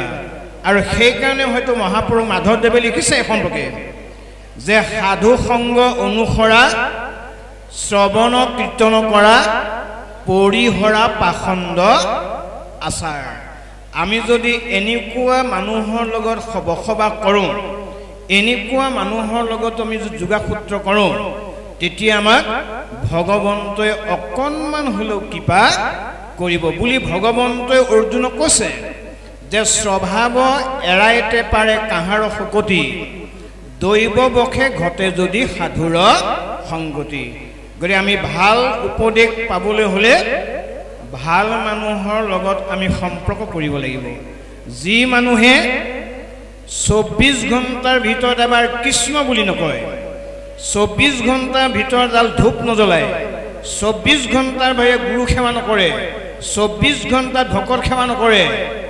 আমাৰ মহাপুৰুষ ভগৱন্তই কৈছে পাৰিলে তেওঁ ওচৰৰ পৰা অকণমান আমি আঁতৰি থাকিব লাগে। কিয়? ই ৰামে কৃষ্ণ মনতহীন যিটো পাপিষ্ঠ অধম, নকৰিবা সংগ সিটো পাতকি পৰম। আমি পৰাপক্ষত সেইজনৰ ওচৰৰ পৰা আমাক আঁতৰিবলৈ কৈছে। আৰু মনত ৰাখিবা, সেইজনৰ হাতেৰে পানীও নাখাবা দেই। এগিলাচ পানী খালে, এগিলাচ সুৰা খালে যিমান অপকাৰ হ'ব, এগিলাচ পানী খালেও সিমান অপকাৰে হ'ব। এইটো হ'ল ভগৱন্তৰ বাণী। গতিকে আমি সেইকাৰণে যিমান পাৰোঁ কষ্টকে হ'লেও আমি সাধুৰ সংগলৈ আহিব লাগে। আৰু সাধুৰ সংগত আহি পেলাই নমস্কাৰ কৰিব লাগে। সাধুৰ সংগলৈ নমস্কাৰ কৰাৰ লগতে অকণমান ঈশ্বৰৰ কথা শুনিব লাগে। ঈশ্বৰৰ কথা শুনিলেহে আমাক ভগৱন্তই কৃপা কৰিব। একদম 3 নম্বৰত কৈছে পদটোত যে মা মনত ৰাখিবা, এইখিনি কৰিলে তুমি ভগৱন্তৰ কৃপা লাভ কৰিব নোৱাৰিবা যদিহে প্ৰাণীক হিংসা কৰিছা। প্ৰাণীক যদি হিংসা কৰিছা, গীতা ভাগৱতো শুনিছা, প্ৰাণীক হিংসা কৰিছা, ভকতক নিন্দা কৰিছা, তেনেহ'লে তুমি জীৱনত কেতিয়াও মোৰ সান্নিধ্য লাভ কৰিব নোৱাৰিবা। কিয় নোৱাৰিবা? আমাৰ বাপে পঢ়ি গৈছে, প্ৰাণীক নিন্দিয়া যদি মুকেশে পূজয়, তাত মই তুষ্ট নহওঁ জানিবা নিশ্চয়। যিজনে আপোন পৰ ভেদক কৰয়, তাক মই ঘূৰত্তৰ দিওঁ মৃত্যু হয়। হেন জানি চুতবৰ কৰিয়া বিচাৰ, অনুক্ৰমে সবাকো কৰিবা সৎকাৰ। এতিয়া অনুক্ৰমটো কি বুজিম? আমাৰ মহাপুৰুষ শংকৰদেৱে বুজাই থৈ গৈছে অনুক্ৰমবিলাক যে কুকুৰৰ চিগাল অধৰ ভৰো আত্মা ৰাম, তাতো আত্মাৰাম আছে। জানিয়া সবাকো কৰি কৰিবা প্ৰণাম। যে আমি সেইসকলক জানি পেলাই প্ৰণাম কৰিব লাগিব। আপুনি 2 লাখ টকা কুকুৰটো আনি আহাৰ নিদি যদি কিমতে ভকতি বুলি ঘোষা গাইছে, আপোনাৰ সেই জীৱই কেতিয়াও আপোনাক শান্তি নিদিব। গতিকে তাক যিটো দিলে তাৰ পূজা হয়, যিটো খোৱালে তাৰ উদৰস্থ পূৰণ হয়, আপুনি সেইটো খোৱাবই লাগিব। আপুনি ঘোষা গালে তাৰ জীৱন নিৰ্বাহ কৰিব নোৱাৰিব। সেইকাৰণে মহাপুৰুষ শংকৰদেৱে ঘোষণা কৰিছে যে তুমি যিহেতু তেওঁলোকক লালন পালন দিম বুলি আনিছা, তেওঁলোকক পোষণ পালন কৰাৰ দায়িত্বটো তোমাৰ নিজা থাকিব। সেইকাৰণে এই আদৰ্শবিলাক আমি গ্ৰহণ কৰিব লাগিব। কীৰ্তন এই যে পাছৰ পদটো গালো,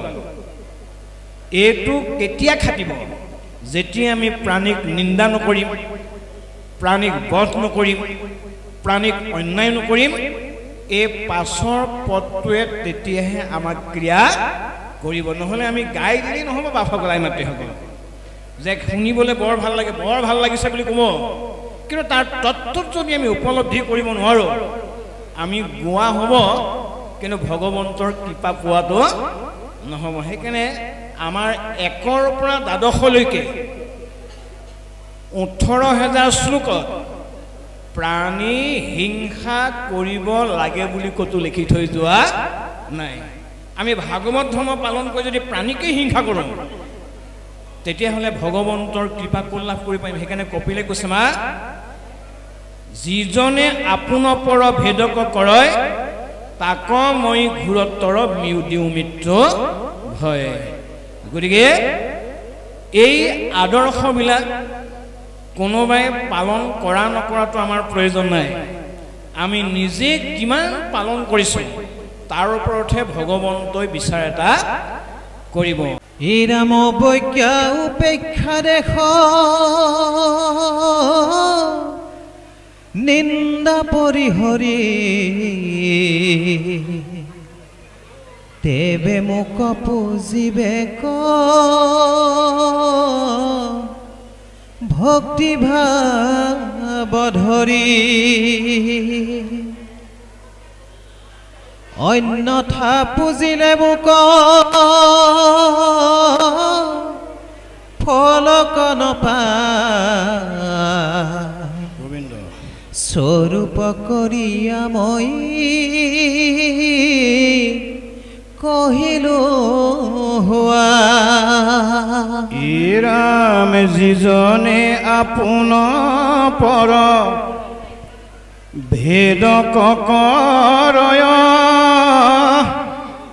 তাক মই ঘূৰতৰ দিওঁ মৃত্যু ভয়। এহি জানিছো তবৰ কৰিও বিচাৰ অনুক্ৰমে খবাকু কৰিবে সতকাৰ। কিন্তু তা সম্বাদ মোক দেখিবে ক মনে অন্তৰ্যামী ৰূপে ব্যাপী আছো বক্ষণে। এহি মতে তোজোৱাগে কৰিলো বিদিত ভক্তি সাংখ্য যোগ দুই পুৰুষৰ হিত। ৰামে কক আশ্ৰয় কৰি ঈশ্বৰক পাই আবেতান সহ্যক কহয়ো বুজাই যাক ভয়ে বায়ু বঢ়ে সূৰ্যে প্ৰকাশয় ইন্দ্ৰে যাক ভয়ে মেঘ দাৰে বৰিষয় এই নক্ষত্ৰ প্ৰকাশে কালে কালে বৃক্ষ ছয় জাত ভয় হুয়া ফল পুষ্পক ধৰা নদী বঢ়ে সমুদ্ৰেও পাৰ নলংঘয় অগ্নি দহে ভূমি সমে গিৰি জয় আকাশে বায়ুক পথ দেৱ যাক ভয় ব্ৰহ্মাদি যাক ভয়ে জগত জয় সেই প্ৰভু পিতৃ দ্বাৰে জগত সৰ্জন্ত মৃত্যুৰূপ হুয়া জগতক সংহৰন্ত আপুনি অনাদি নিত্য জগত ঈশ্বৰ তেহে প্ৰভু ভজনীয় ইটো জগতৰ। বাৰু কৃষ্ণ যে আমি ইমানকণ সময়লৈকে পদে আমাক কি ক'ব বিচাৰিছে আৰু আমি কৰাৰ লগত মিলটো আছে নাই নিজক চাব দেই। ভাগৱত কেৱল আমাৰ অনুভৱহে, আমি ব্যক্তিগতভাৱে অনুভৱ কৰিব লাগে আমাৰ লগত কথাকেইটা মিলিছেনে নাই। এতিয়া চাবচোন বহুত মানুহ আছে আপোন পৰ ভিন্ন ভাৱটো 60 বছৰ পিছত কিন্তু নাথাকে আৰু যেতিয়া বলে নোৱাৰিব হ'ব, শক্তিয়ে যেতিয়া নক'ব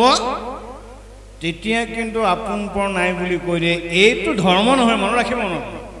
ধৰ্মটো আমি কেতিয়া সৃষ্টি কৰিব লাগিব? যেতিয়া আমাৰ যৌৱন কাল থাকিব। যৌৱন কালতে খেদি অহা মানুহজনক আপুনি ক্ষমা কৰিব পাইছে নাই, সেইটোহে নম্বৰ আছে। আপুনি 60-65 বছৰীয়া বয়সৰ মানুহ এজনক খেদি আহিলে এনেও কৃষ্ণ বুলি ক'ব, উপায়টো নাই। এইটো ধৰ্ম নহয় নহয় বাপ, সেইটোখন কৰিব কি? তাকে নকৈ কৰিব কি? কিন্তু আপুনি যৌৱন অৱস্থাত এইটো আপুনি পূৰ্ণ কৰিছে নাই, এইটোহে ভগৱন্তই চাব এতিয়া। সেইকাৰণে ভগৱন্তই কৈছে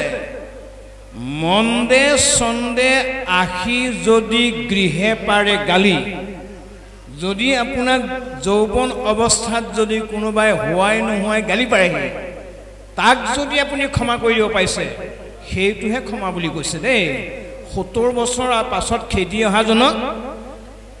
ক্ষমা কৰাটোকে ক্ষমা কৰা বুলি নুবুজায়। সেইকাৰণে কপিলে কৈছে মা মনত ৰাখিবা, তোমাৰ শৰীৰত যিটো আত্মা থাকে, তোমাৰ শত্ৰুৰ শৰীৰতো আত্মা কিন্তু একেই। কাইটো ডাঙৰ হ'ব পাৰে কিন্তু আত্মাৰ কিন্তু ডাঙৰ সৰু নাই। এইটোকে জানিবলৈ হ'লে ভগৱন্তই কৈছে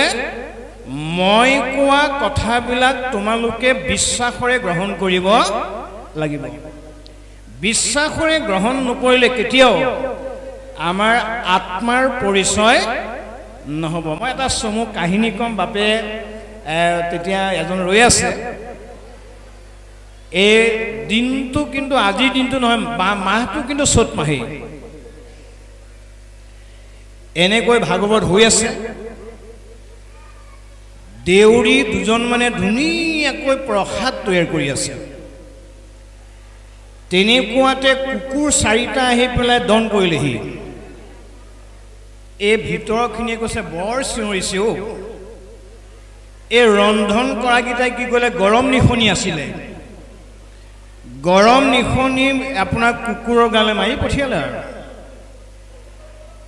ইমান কান্দিছে তেওঁলোকৰ ভাষাৰে। তেতিয়া আমাৰ নিচিনাখিনিয়ে ক'লো বৰ ভাল হ'ল। আপোনালোকৰ নিচিনা গুণী জ্ঞানীসকলে কৈছে এইটো হ'ব নালাগিছিল। কিন্তু নালাগে বুলি কোৱা সংখ্যাটো গৌণ আছিল আৰু লাগে বুলি কোৱা সংখ্যাটো কিন্তু বেছি আছিল। এতিয়া যিজনে টিংটো মাৰি দিলে সি ভাবিলে মোৰ ফালে দেখোন মানুহ আছে, ভয় খাব লগা মোৰ একো নাই। কালক্ৰমত এই কুকুৰটোৱে পোচাকযোৰ সলাব লগা হ'ল, মানে চামৰাটো ওলাই গ'ল। পোচাকযোৰ সলোৱাৰ আগতে যিটোৱে কুকুৰলৈ টিংটো মাৰিছিলে তেওঁ এটা অচিন বেমাৰ হ'ল। পহিলা তেওঁ বাইকখন বেচিছে, 2 নম্বৰত গৰুহাল বেচিলে, 3 নম্বৰত এবিঘা মাটি বেচি পেলাই কেথলিক হস্পিটেলত চিকিৎসা কৰিলে, বেমাৰ ধৰা নপৰিল। তেওঁ এই সংসাৰৰ পৰা গুচি গ'ল। যিটো কুকুৰক তেওঁ গৰম নিশনি মাৰিছিলে, সেই কুকুৰটোৱে আহি সেইজনৰ ঘৰতে শেষ নিশ্বাস ত্যাগ কৰিছে। আপুনি অনুভৱ কৰক এতিয়া, অনুভৱটো কওকচোন আপোনালোকে। কুকুৰটোৱে আহি পেলাই নিশনি মাৰি দিয়া ভকতজনৰ ঘৰত বাৰান্দাত গৈ পেলাই শেষ নিশ্বাস ত্যাগ কৰিব লগা হ'ল। সেইকাৰণে আমাৰ ভাগৱতে কৈছে কুকুৰটো কিয় হ'ব লগা হ'ল। আমি কওঁ শুনা, 70 বছৰ 80 বছৰ বয়সত 70 আগৰ জন্মত মানুহৰে জন্ম দিছিল কিন্তু বেদৰ কথা এটাও নামানে বেদৰ কথা এটাও নমনাৰ কাৰণে তেওঁ পাছৰ জন্মত আনি পেলাই ভগৱন্তই এই ৰূপটো দি দিলেহি কিয় নামানিলে এৰা যিটো জনে প্ৰাণী ৰজে দ্ৰোহ আচৰে কাটি মাৰি আপোনাৰ প্ৰাণতৃপ্তি কৰে মৰিয়া নৰক ভুঞ্জে অসুৰ জন্ম পাই পাছে বাঘ চান হৈয়া ফুৰে মাংস খাই জেগাত দি দিছে এতিয়া তই যিমান খাৱ খাই লয় গতিকে এইটো যাতে আমাৰ নহওক তাৰ বাবে আমি সষ্টম কিন্তু হ'ব লাগিব আজি অসমৰ কোনো এখন জিলা বাকী নাই ভাগৱত নোহোৱা কিন্তু ভাগৱত পাতিলে নহ'ব আমিও ভাগৱতৰ দৰে হ'বলৈ চেষ্টা কৰিব লাগিব মনত ৰাখিব দেই ইমান বুজিলোঁ সেইটোৱে ডাঙৰ কথা এতিয়া সেইকাৰণে বাপাইসকল যে আমি ভাগৱত শুনিব লাগিব ভাগৱতৰ আদৰ্শ পাৰিলে পালন কৰিব লাগিব আৰু কোনোবাই পালন নকৰে আমাক চাবৰ কাৰণে প্ৰয়োজন না আমি নিজে পালন কৰিবলৈ চেষ্টা কৰিব লাগিব এই কথাখিনি কপিলে এইকণ সময়লৈকে ক'লে কৃষ্ণ কালৰ প্ৰভাৱ বিষয়ৰ অধোগতি কৃষ্ণ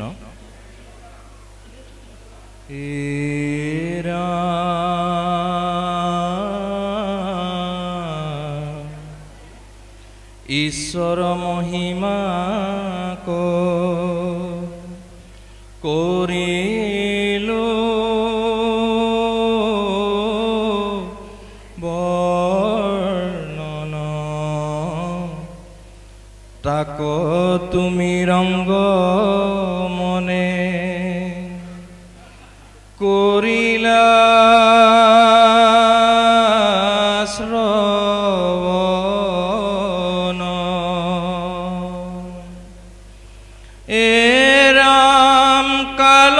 প্ৰভাৱ সমে জীৱৰ সংসাৰ কহোঁ আৱে তাক হৱে শুনা পূৰ্ণ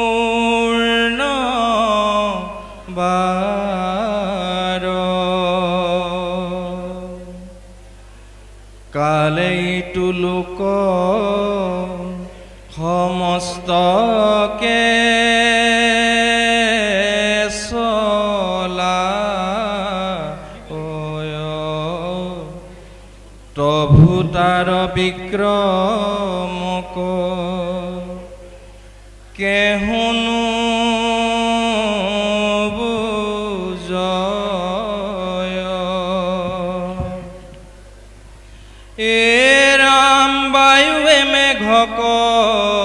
যেন ভ্ৰমাৱে শূন্যত তভু নুবুজয় মেঘে বায়ুৰ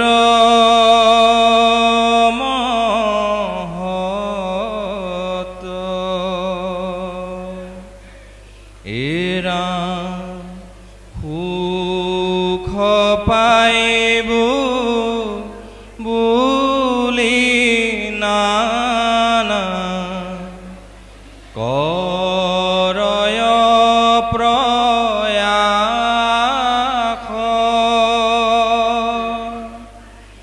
জীৱায় অৰ্থ আৰ্জে তাকো গোবিন্দ কালে কৰে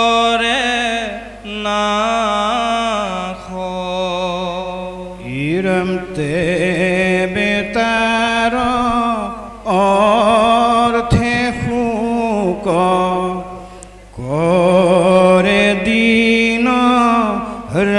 মাতৃ কালৰ বিক্ৰম তাক বুজিবা আতি গৃহ ক্ষেত্ৰ পুত্ৰ মিত্ৰ দেহৱাদি যত ইটো হৱে মিছা পৰমাৰ্থ বিচাৰত মুহূৰ্ত দুৰ্মতি হবে সত্য মানে মনে কাহাৰ বিনাশে সুখ পাৱে শিকাৰণে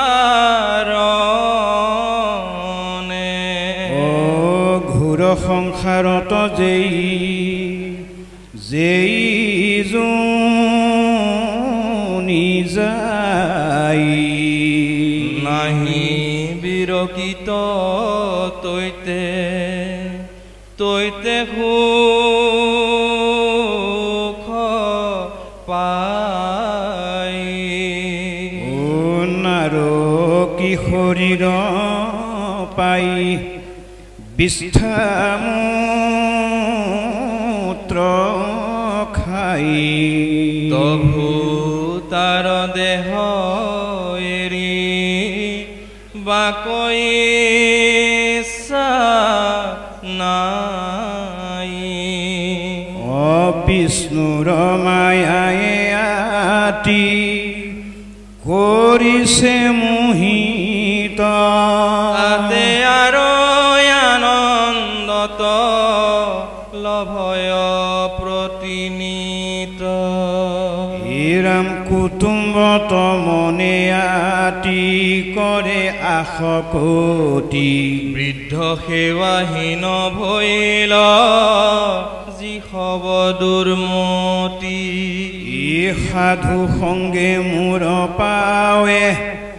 নকৰে ভকতি মন সংসাৰে ভ্ৰমে লোভিয়া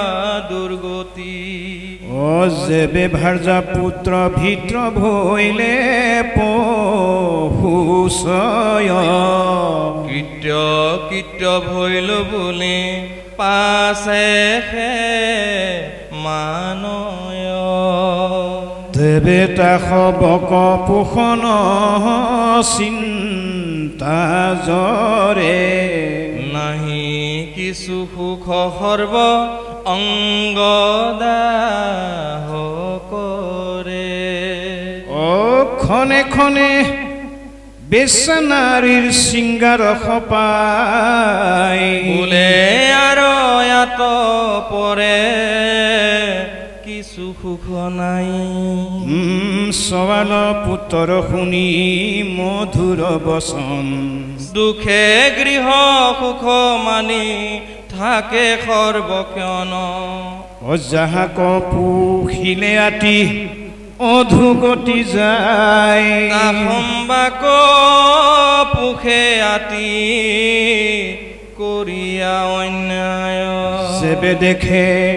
আপোনাৰ অৰ্থ ভৈলে ক্ষয় পৰৰ ধনকতে মনত বাঞ্ছয় হিমতে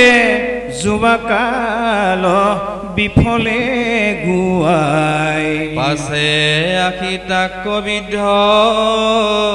কালে লাগ পাই তুম্বক পুহিবাক নাহিকে শকতি নিশ্বাস কাহিয়া পৰি থাকয় দুৰ্মতি আৰু ইমানকণ সময়লৈকে আমাক পদে কি কৈছে বাপে বৰ ধুনীয়া পঢ়িছে ভাল যে কপিলে কৈছে মা তুমি য'তেই জন্ম নোহোৱা কিয় দেহৰ কিন্তু 4টা অৱস্থা থাকিবই এই দেহৰ 4টা অৱস্থাৰ পৰা কোনো কাৰণত আমি ৰেহাই নাপাম এই কথাটো যদি আজি আমাৰ যুৱকসকলে জানিলেহেঁতেন তেতিয়া হলে সন্মানীয় ব্যক্তিসকলক তেওঁলোকে বেয়া ব্যৱহাৰ কৰিব নোৱাৰিলেহেঁতেন আৰু আপোনাৰ ছোৱালীজনীয়ে যদি এই কথাটো জানিলেহেঁতেন বোৱাৰী হৈ পেলাই শাহুৱেকক গালি পাৰিব নোৱাৰিলেহেঁতেন নাজানো যে আমি গণ্ডগোল এইটোতে হৈছে সেইকাৰণে কপিলে কৈছে মা অ একে শৰীৰতে বাইল বিদ্ধ জৰা অহুৱে জানা পুৰুষৰ দেহ এৰি জীৱে অন্য দেহ ধৰে মৃত্যু সেই পতন্তৰ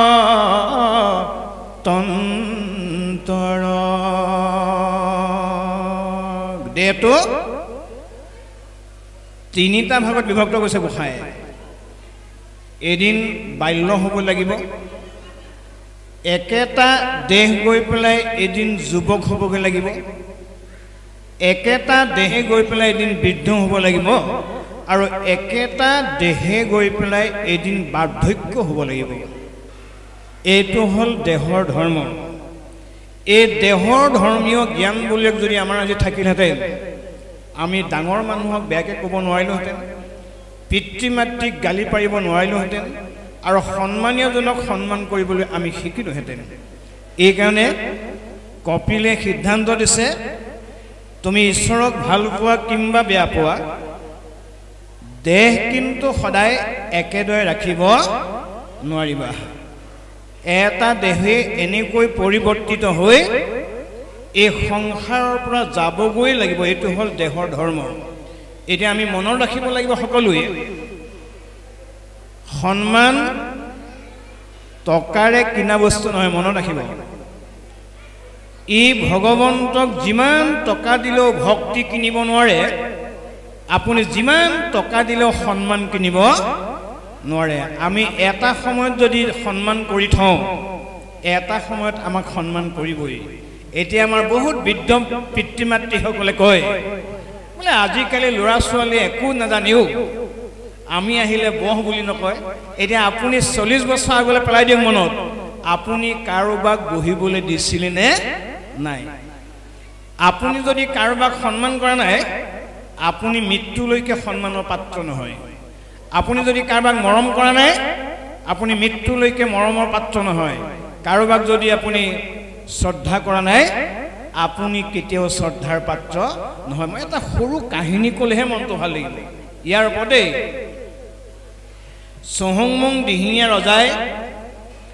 এদিন মাধৱদেৱক বন্দী কৰিছিল মাত্ৰ 2টা প্ৰশ্ন সুধিব যদি উত্তৰ দিব নোৱাৰে তেওঁ শিৰচ্ছেদ কৰি দিব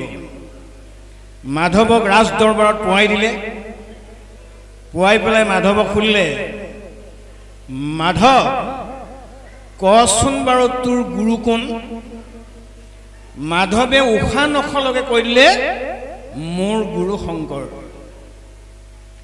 এতিয়া শংকৰদেৱৰ গুৰু কোন বুলি সুধিলে মাধৱক মাধৱে ক'লে মহাৰাজ এইটোতো মই নাজানো ইমান ডাঙৰ প্ৰশ্নটো কেনেকৈ জানিম সন্তৰীক লগত লৈ পেলাই শংকৰদেৱৰ ওচৰলৈ পঠাই দিলে শংকৰদেৱে দেখিয়ে গম পালে যে মাধৱ আজি খুব বিপদত পৰি আহিছে দেখিয়ে গম পাই গৈছে তে মাধৱক খুলে মাধৱ ইমান মলিন বদন কিয় বোলে প্ৰভু আজি বৰ ডাঙৰ বিপদটো কথাটো তেওঁ জানে অন্তৰ্যামী তেওঁ জানে এই সকলো কথা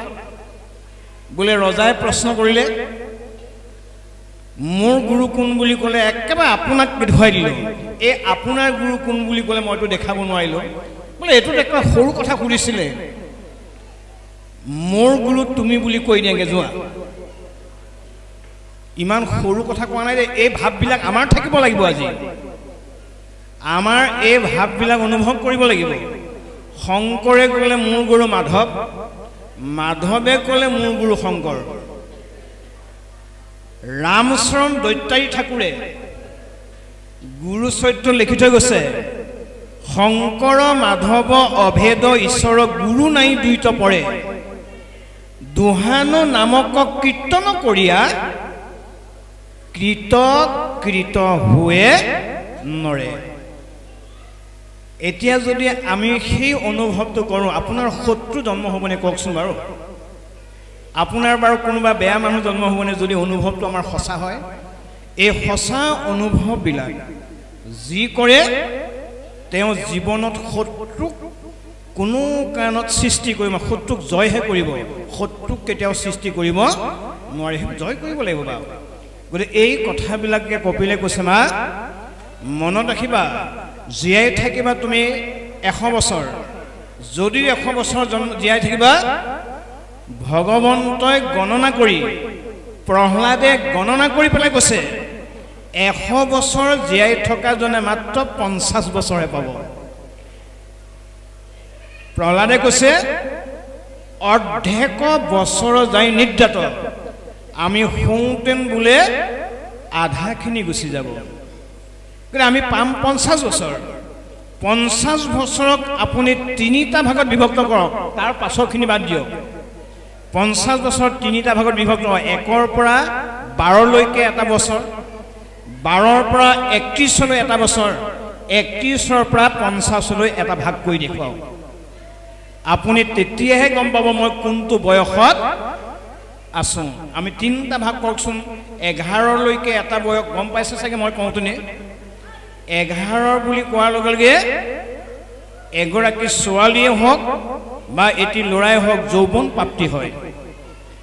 11ৰ পৰা এটা ষ্টেজ বদলি হৈ যায় 11ৰ পৰা 31 লৈকে ই যৌৱনক ধৰি ৰাখিব পাৰে 31 উকলি যোৱাৰ লগে লগে ই যৌৱনক ৰাখিব নোৱাৰে এইবিলাক হল শাস্ত্ৰসন্মত বিজ্ঞানসন্মত কথা গতিকে এই তিনিটা ভাগত যদি আমি পাইছোঁ আমি কোনটো ভাগত আছো আমি নিজেই নিজক প্ৰশ্ন কৰিব লাগে সেইকাৰণে আমি আনক কেতিয়াও ঘিন কৰিব আনক কেতিয়াও নিন্দা কৰিব বয়সস্থসকলক সন্মান কৰিব এইবিলাক ভাগৱতে কিন্তু আমাক কতো লিখি থৈ যোৱা নাই গতিকে আজি নামঘৰলৈ আহি পেলাই কৃষ্ণ কৃষ্ণ বুলি কৈ দিলে ধৰ্মটো হৈ নাযায় এইটো আমি বাহিৰতো ব্যৱহাৰ কৰিবলৈ শিকিব লাগিব আজি কিবা কাৰণত আচল এখন লাগি গলেও কৃষ্ণ বুলি কওঁ ভৰি এখন ক'ৰবাত লাগিবলৈ ধৰিলেও কৃষ্ণ বুলি কওঁ কিন্তু ইয়াতে সীমাবদ্ধ নাৰাখিব এই আদৰ্শবিলাক আমি বাহিৰত ব্যৱহাৰিক জীৱনত পালন কৰিবলৈ শিকাটোৱে হ'ল ভাগৱত ধৰ্ম ইয়াৰ পাছত কপিলে কি কৈছে আমি অকণমান শুনি লওঁ কৃষ্ণ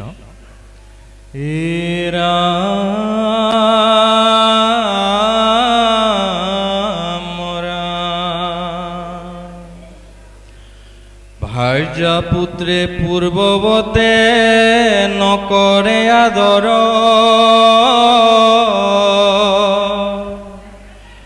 অল্প বচনতে তাক কৰে অনুতৰ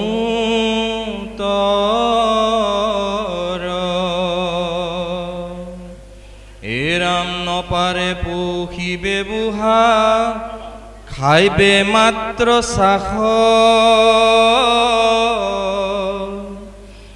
এভুকি কাৰণে বুঢ়া মৰিয়া নাযায় এৰাম হিমতে খৰ্ববাণী বুলিয়া বিস্তৰ অন্নমুঠি দিয়া বোলে বুঢ়া মৰ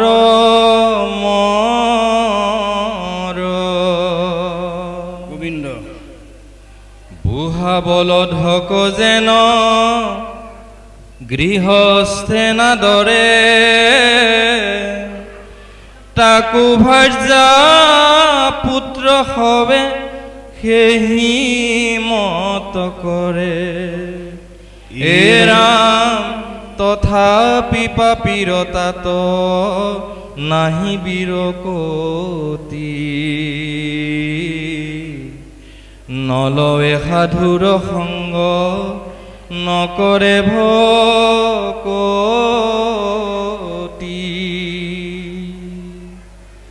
এ ৰাম জৰা ৰোগে শৰীৰক বিবৰ্ণ কৰিল মাথাৰে পকিল চুলি দহন কৰিল ৰাম মন্দ ভৈল অগ্নি অন্ন পানো নযায় ক্ষয় গৃহে পৰি থাকে হান্ধি বাকু নপাৰ বায়ুৰ বিগত দুই চক্ষু ফুৰায় নাহি কয় ফল কফে কণ্ঠ কধা কয় ৰাম পাৱে মহা দুখ হুৱে হতাশ পশুৰ কণ্ঠৰ শব্দ বাজে শুনি ঘূৰ ঘূৰ বিষ্ঠামূত্ৰে শয্যা মাজে পৰিয়া থাকয় চতুৰ্ভীতি বেহি হবে কুটুম্বে কান্দ কৈত পিতি থয়া আশা দ্ৰব্য চয় কালৰ অধীন হুয়া উত্তৰ নেদয় এহি মতে কৃষ্ণ সেৱা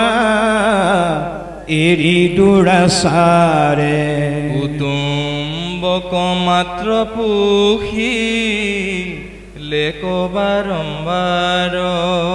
ভাৰ্যা পুত্ৰ শোকে বেৰি কান্দিয়া থাকয় তাৰাৰ মাজত সিটো মৰে দুৰাশয় গতিকে বাপসকল আই মাতৃসকল এতিয়া এইটো আমি বাস্তৱ জগতৰ লগত মিলাই চাব লাগিব দেই মনত ৰাখিব সকলোৱে অকল কাহিনীৰ আধাৰত পঢ়ি গ'লে নহ'ব আমি অকণমান বাস্তৱ জগতৰ লগত ইয়াক অকণমান খাপ খুৱাই চাবলৈ চেষ্টা কৰিব লাগে মনত ৰাখিব 1000 টকাৰ মেডিচিনটোৱে যিমান কাম কৰে পুত্ৰ কইনাৰ যদি বাণীবিলাক মধুৰ হয় মেডিচিনতকৈ বেছি কাম কৰে মনত ৰাখিব যে দেউতাক মাকক মেডিচিনটো আনি দিলে মেডিচিনে দেউতাক মাক ভাল নকৰে যদি বাক্য বৰ্ণবিলাক বেয়া হয় এইকাৰণে মেডিচিনৰ লগতে আমি বাক্যখিনিও সংস্কাৰ কৰিবলৈ শিকিব লাগে সেইকাৰণে নাৰায়ণ দাস ঠাকুৰ এটাই ফকৰা লিখিছে এই কথা শুনি ভাল লাগে যদি ক'ব জানে খেতিও ভাল হ'ব যদি ৰাখে বানে ভাত খাই ভাল লাগে যদি ৰান্ধে আয়ে গতিকে আপোনাক দামী ঔষধটো আনি যদি কয় এই বুঢ়া ঔষধ থৈছ তই খাবি আপোনাৰ মেডিচিনে কাম কৰিব না বাক্য আঘাত বাক্যই কোনো কাৰণত মেডিচিনতকৈ অপকাৰহে কৰিব মেডিচিনে বেমাৰ কেতিয়াও ভাল নকৰে গতিকে এতিয়া আপোনালোকে নিজকে অনুভৱ কৰকচোন আপুনি কোনটো পুত্ৰ জন্ম দিছে কোনটো কইনা জন্ম দিছে কোন গৰাকী বুৱাৰীৰ পৰা আপুনি সেই সমাদৰটো পাইছে যদি পোৱা নাই কপিলে কৈছে মা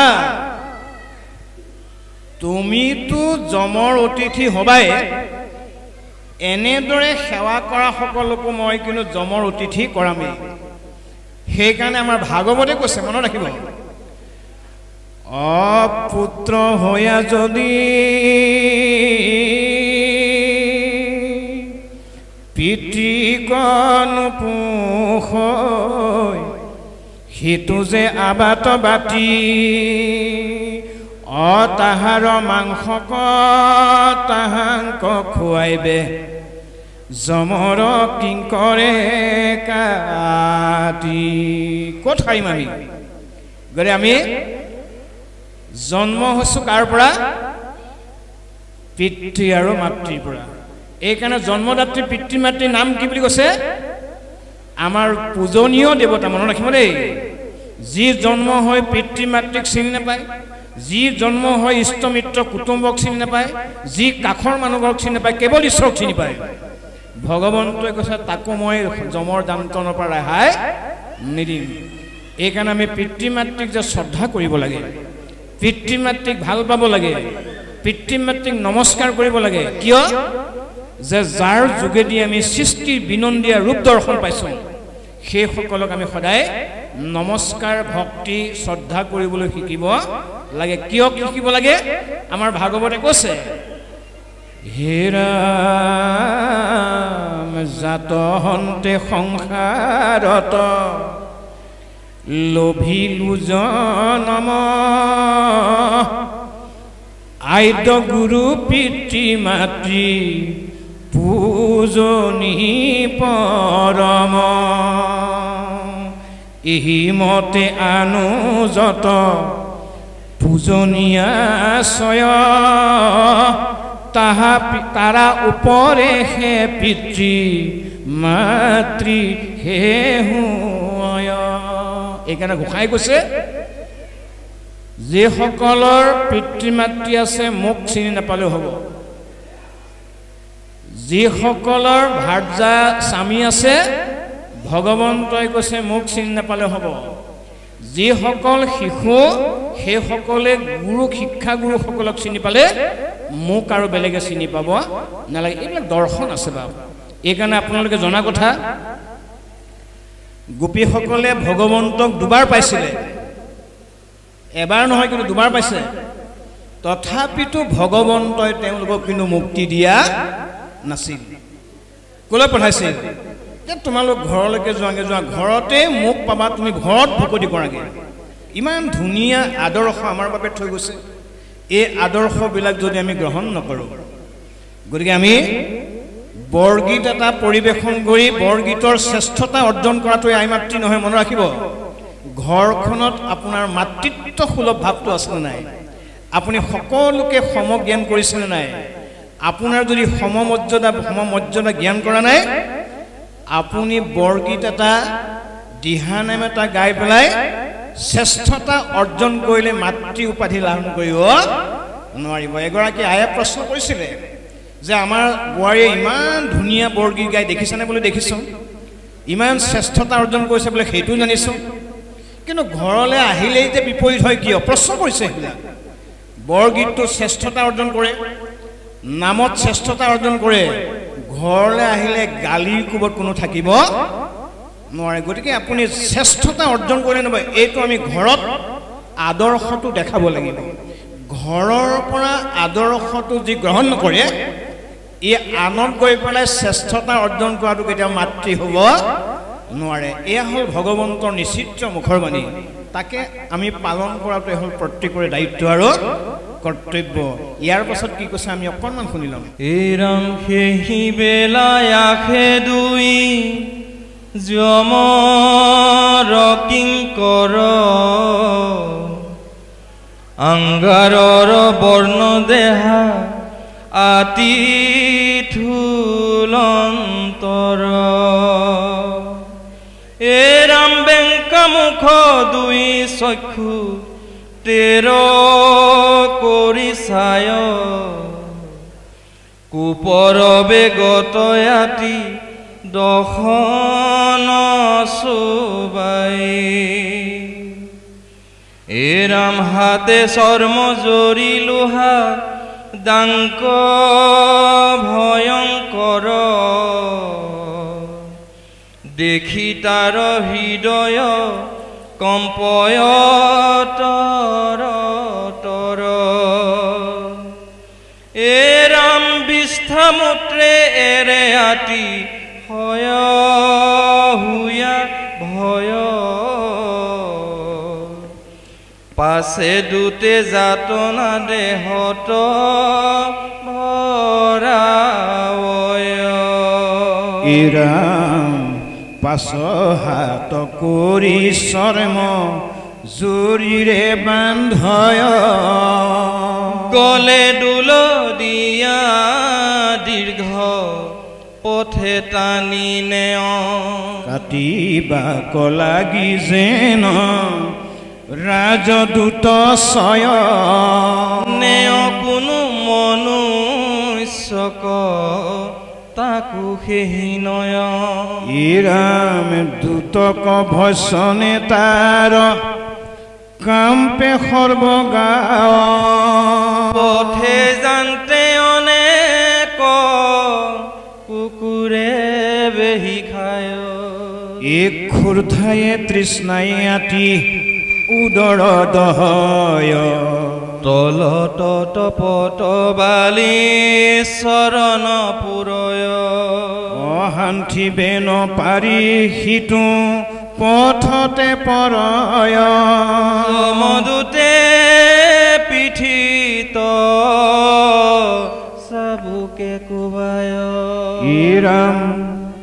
মৰু মৰু কৰি দুখে কান্দিয়া চলয় বায়ু আনিয়া ৰুদ্ৰ শৰীৰ দহয় এই জল ফুটি নপায় যি ৰাইবে নাহি থান ঠাই ঠাই পৰে অন্ত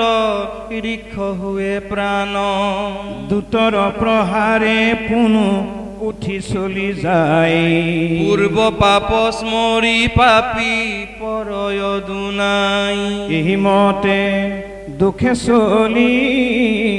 যাই দুৰাচাৰ কি কহিব পথে যত ভুঞ্জয়নিকাৰ বাৰু কৃষ্ণ এতিয়া আমি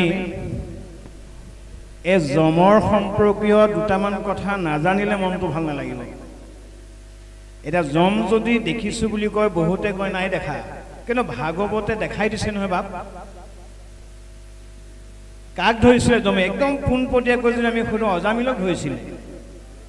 এতিয়া অজামিলক বেদ জ্ঞান অধ্যয়ন কৰাৰ পাছতো দিজ্যত লাভ কৰাৰ পাছতো অজামিলক যমে ধৰিব লগা হৈছে ইয়াৰ পৰা আমাক কি বাৰ্তা দিব বিচাৰিছে মহাপুৰুষে ইয়াৰ পৰা বুজাইছে এইটোহে আপুনি যিয়ে য'তেই জন্ম নহওক কিয় যি উপাধি ধাৰণে নকৰক কিয় উপাধিয়ে আভিজাত্যই বংশই আপোনাক কেতিয়াও কৃপা নকৰে আপুনি কৰিব লগা কামকেইটা কিন্তু কৰিবই লাগিব সেইকাৰণে আমাৰ মহাপুৰুষ শংকৰদেৱে একাদশ স্কন্ধ ভাগৱতত নিমিনৱ সিদ্ধৰ সংবাদত কৈছে যে হে জগতৰ জীৱশ্ৰেষ্ঠ মানৱ তোমালোকে উচ্চ কুলত জন্ম হলেও অহংকাৰ নকৰিবা আৰু অন্ত্যজ কুলত জন্ম হলেও দুখ নকৰিবা কিয় ভগৱন্তই এইবিলাক চোৱাৰ সময় নাই কোন ক'ত জন্ম হৈছে হৈ থাকক কিন্তু আপুনি কৰিব লগা কৰ্মকেইটা কৰিছে নাই এই কাৰণে তেওঁ বুজাইছে আমাক জানিলো ব্ৰাহ্মণ জন্ম হৈবে নালাগে তাৰ জ্যোতি নাম ভৈলন্ত উদয় জয়িতে তৈতে হৌক জন্ম শিশি জন নৰোত্তম যাৰ শ্ৰদ্ধা হৰিভ কতিত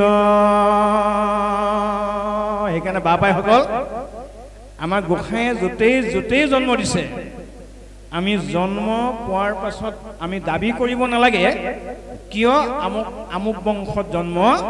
নিদিলে সেইকাৰণে বিপ্ৰই চাওকচোন কিমান ধুনীয়া এটা জন্ম পাইছিল তেওঁ দিজ্যৰ ঘৰত ব্ৰাহ্মণৰ কুলত জন্ম হৈছিল তথাপিতো নিয়ম নীতি নমনাৰ কাৰণে ভগৱন্তই সৰ্বশেষত যমক পঠাই দিব কেনেকে ধৰিছিল যমে ব্ৰাহ্মণক ধৰি জীৱ বাজ কৰি অহাতক বান্ধিলে তুলি ভয়ে অজামিলে পুত্ৰক ডাকিলে আইস নাৰায়ণ বুলি এতিয়া বিপ্ৰক যেতিয়া যমদূতে ভাবিছিল জমদূতে জীৱটো উলিয়াই লৈ গ'ল ইমান পৰমাৰ্থী তত্ত্ব দিয়া সময় থৈ গৈছে মনত ৰাখিব দেহৰ শাস্তি জীৱ বা আত্মাই নাখায় কিন্তু এইটো ধুনীয়াকৈ বুজাইছে আমাক যে জীৱটো উলিয়াই থৈছে দেহটোক শাস্তি দিছে জীৱ আৰু আত্মাৰ কিন্তু শাস্তি নাই আৰু বৃদ্ধ নাই মনত ৰাখিব এইকাৰণে তেওঁ কিমান ভগৱন্তৰ কৃপা পালে চাওকচোন এওঁ এদিন বিপ্ৰ উপাধি লাভ কৰিছিল বিপ্ৰ মানে বেদ তেওঁ অধ্যয়ন কৰিছিল অধ্যয়ন কৰাৰ কাৰণে তেওঁ জমা আছিল নামটো দিছে এনে নিমিত্ত দেখুৱাইছে পুত্ৰ কিন্তু পুত্ৰৰ নামটো কৃষ্ণ বা নাৰায়ণ দিলেও তেওঁ যদি হৃদয়ত জমা নাথাকিলেহেঁতেন কোনো কাৰণত পুত্ৰৰ নামটো ল'ব নোৱাৰে জমা আছিল সেইকাৰণে আমিও যদি জমা থৈছোঁ বাপসকল আইসকল আমাৰ যদি জমা আছে অজামিলৰ দৰে আমাক জমে ধৰিব কিয় ধৰিব দুষ্ট কলি হবে হাৰিব নোৱাৰে কোনো ইয়াত সবাকো দংশিব হৰাইব চেতন জ্ঞান ইহাৰ ঔষধ সুধা হৰি নাম বিনে গতি নাহিয়ান অকল জমে অজামিলকে ধৰিছে বুলি নাভাবিব দেই আমাকো ধৰিব আমাক ধৰাৰ সময়ত কৃষ্ণ বুলি ক'বলৈ হ'লে বা অনুভৱ কৰিবলৈ হ'লে বা স্মৰণ কৰিবলৈ হ'লে আমি কিন্তু জমা কৰি থ'ব লাগিব জমা যদি থাকে আমাৰ মৃত্যু ভয় খাব লগা একো নাই জমা থাকিবই লাগিব গতিকে আমাৰ জমা ক'ত থাকিব আমাৰ মহাপুৰুষ মাধৱদেৱে লিখিছে অহিয়াৰ মাজে নামৰ ভাণ্ডাৰ মুখে বাজ হৈ আপোনাৰ জমা নাথাকিলে নাম গাব পাৰিব জানো গতিকে এটিএম কাৰ্ড থাকিলে পইচা উলিয়াব নোৱাৰিব যদি বেংকত জমা নাথাকে ঠিক তেনেকৈয়ে অজামিলৰ কিন্তু জমা আছিল বাপসকল মনত ৰাখিব তেওঁ বেশ্যাপতিত কেতিয়া গৈছিলে 80 বছৰ উদ্ধ বুলি কৈছে 80 বছৰ উদ্ধত তেওঁ পতিত গৈছে তথাপিতো কিন্তু নাম থকাৰ কাৰণে তেওঁ জমৰ ঠাইত বিষ্ণুৰ অতিথি হ'ব লগা এইবোৰ কাহিনী ধুনীয়াকৈ দেখুৱাইছে আৰু আপোনালোকে সকলো কথা জানে প্ৰসংগক্ৰমে দুই এটা কথা আমি উদ্ধৃতি সহকাৰে হে ইয়ালৈ অনা হৈছে ইয়াৰ পাছত পদে কি কৈছে আমি অকণমান শুনিব কৃষ্ণ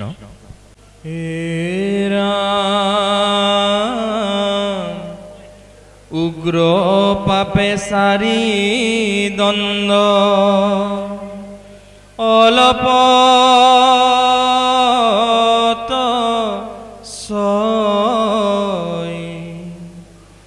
পাছে দুতে তাক জম আগে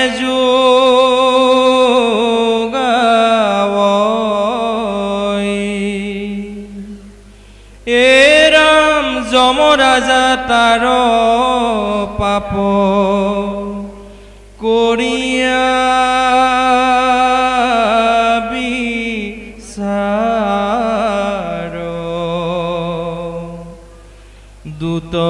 কবুলন্ত আক ভুঞ্জায়ু নিকাৰ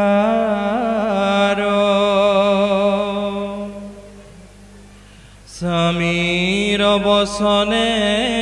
তেতি ক্ষণে দূত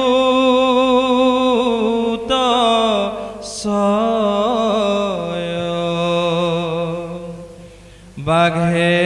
যেন গৰ্জি যাই তাহাক ধৰ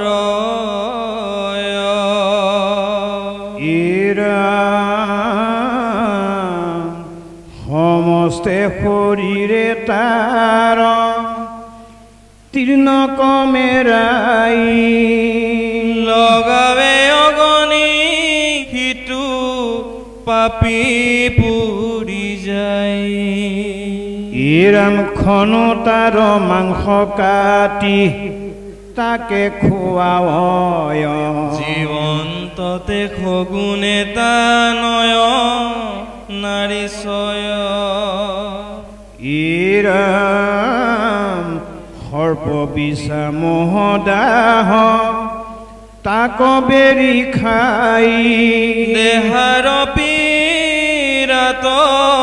আতি পৰি মোৰ সাজাই হাত ভৰি টাঙে কত হস্তি গৰা কয়ে পৰ্বতত তুলি কতো অধত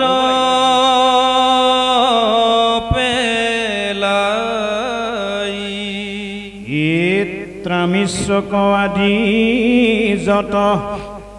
যন্ত্ৰণা আশ্ৰয় এহি মতে পাপ ফল হবাকো ভুঞ্জয় ইৰাম স্ত্ৰী বা পুৰুষে যেই পাতক কৰয় এহি যাই দুৰ্ঘোৰণ ৰক ভাগি হয় ইৰাম স্বৰ্গ নৰকক দুয়ো ঐত দেখা আই কত সুখী কত দুখত প্ৰাণ যায় কুটুম্ব পুহিয়াগে পাতক অৰ্চয় তা সম্বাক ঐত এৰি একলে চলয় অপথৰ সম্বল মাত্ৰ পাপ খানি লৈ শৰীৰক এৰি নৰ কত পৰে যাই কেৱলে অধৰ্ম কৰি কুটুম্ব পুহিল তাৰ ফলে বহু কাল নৰক ভুঞ্জিল বাৰু কৃষ্ণ ইমান সময়লৈকে ভাগৱতে আমাক এটা সুন্দৰ পৰামৰ্শ দিছে যে আপোনালোকে সকলোৱে জ্ঞাততে অধ্যয়ন কৰা সকলে শুনা সকলে সকলোৱে জানে আমাৰ ভাগৱতত 28খন নৰকৰ কথা ষষ্ঠ স্কন্ধ ভাগৱতে কিন্তু কৈছে আৰু আমাৰ পুৰাণৰ মতে নৰকৰ সংখ্যা হ'ল 84 লক্ষ ভাগৱতৰ মতে 28খন গীতাত ভগৱন্তক অৰ্জুনে প্ৰশ্ন কৰিছে নৰক কিমানখন তেতিয়া ভগৱন্তই চালে ই বহুত কথা মই কৈ দিব পাৰোঁ বুজিবলৈ নোৱাৰিব নহয় এতিয়া 84 লক্ষ 18খন নৰকক মন্থন কৰি পেলাই দেখাইছে সংখ্যা দিছে মাত্ৰ 4খন এতিয়া এই 4খনত আপুনি আছে নেকি মই আছে নেকি চাব লাগিব এইখিনি সব বাদ দিলো এতিয়া 4খন কি কি ভগৱন্তই অৰ্জুনে খুলে কি কি লোভ মোহ কাম ক্ৰোধ এতিয়া 4খন নৰকৰ সম্পৰ্কে ভগৱন্তই ক'লে মই 84 লক্ষ নৰকৰ কথা ক'ব পাৰোঁ কিন্তু তোমাৰ মনত নাথাকিব নহয় 28খনৰ কথা অজামিলক কৈছে কিন্তু ভগৱন্তই 4খনক এক কৈছে 4খন তাতে সোমাই আছে লোভ মোহ কাম ক্ৰোধ নৰকৰ দ্বাৰ হেন জানি ইহাক ৰিও পৰিহাৰ লোভ মোহ কাম ক্ৰোধ থাকয় যাহাৰ একো কালে মুত নোপূজয় তাৰ বুধ অহে নজানি লোভ মোহ এৰিওক আগ তেবে শেষাত্ৰিক হৈব কহিলো তোমাক এতিয়া আপুনি নৰক বুলি ক'লে আমি চাৰিখনক নিজক চাব লাগে যে কোনখনত মই ৰতি হৈ আছো কোন সময়ত মই ব্ৰতি আছো এইকাৰণে লোভত থাকে মোহত থাকে কামত থাকে ক্ৰোধত থাকে এটা মনত ৰাখিব আইবাসকল আপুনি যাবৰ সময়ত যদি এই চাৰিখন নৰক লৈ পেলাই গৈছে আকৌ ঘূৰি আহিব লাগিব আকৌ গম পাইছে আকৌ কিন্তু আমি ঘূৰি আহিব লাগিব একদম চমুতৰ ভাগৱতে কৈছে মই কোৰ ঘৰত আছিলে বাদ দিলো তোমাৰ ৰেখে অংশ আমি যত জীৱ যাক যে ভগৱন্তৰ পৰা অংশৰ পৰা অহা আমি প্ৰত্যেকটো জীৱই তোমাৰ মায়ায়ে প্ৰভু মোহিলে আমাক আমি যোৱা ৰাস্তাটো আকৌ বন্ধ হৈ গ'ল নহয় এনে মায়াটো আমি আঁতৰ কৰিব লাগিব নহয় আঁতৰ কৰোৱা ঔষধটো মহাপুৰুষ মাধৱদেৱে দিছে ঈশ্বৰক সেৱা নকৰে নিমিত্তে মায়ায়ে বান্ধি ফুৰাৱে তাৱত মায়াক ৰহিতে নপাৰে শৰণ নলয়ে যাৱে যে আমি মুকলি কৰাৰ দায়িত্ব নিজৰ আৰু বন কৰাৰ দায়িত্বটো আমাৰ থাকিব ভগৱন্ত ইয়াত কোনো সহযোগিতা আগ নবহায়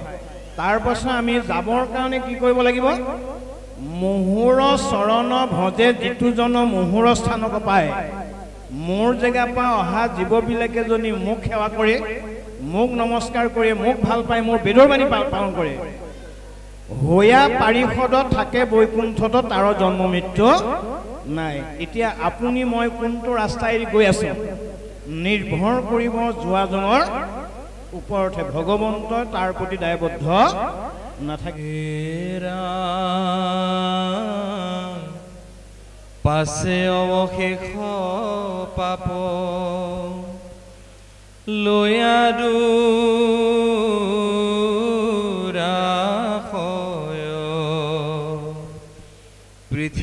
পৃথিৱীতয়াখি পশু লক্ষী বৃক্ষ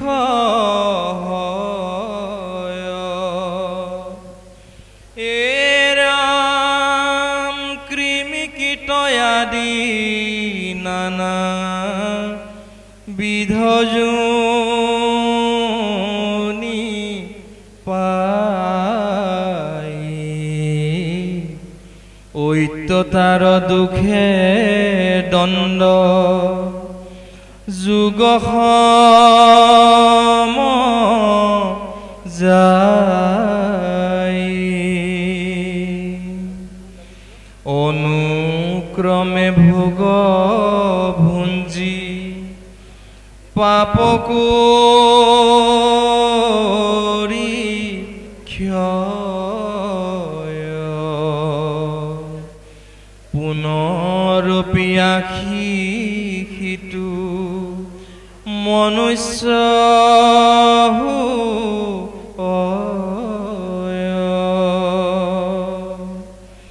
এৰা শুনিলা নৰ নাৰী জীৱৰ নিকাৰ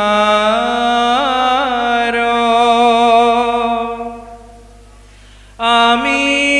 খব এহি দুখে ফুৰু বাৰম্বাৰ আবেতাক তৰিবাক কৰিও উপায় সাধু সংগে ৰাম ৰাম গায়ক সদায় তেবে যম জাত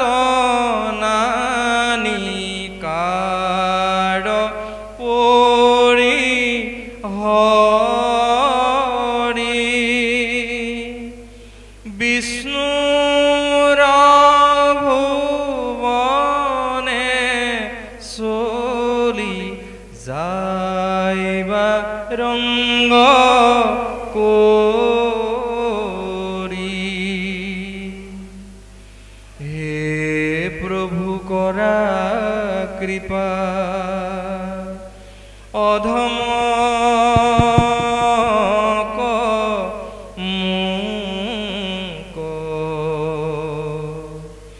চৰণৰ দাস কৰি বাপ ধৰি হে ৰাম নিকাৰ ভঞ্জিয়া মই পুৰুষ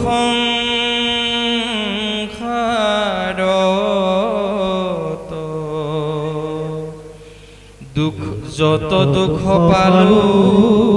তজু চৰণে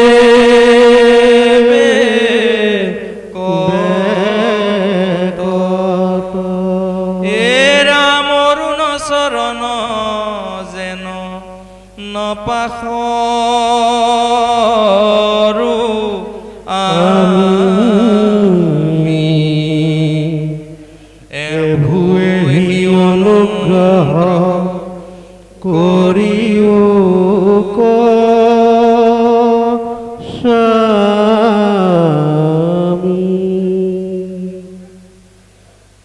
সাধু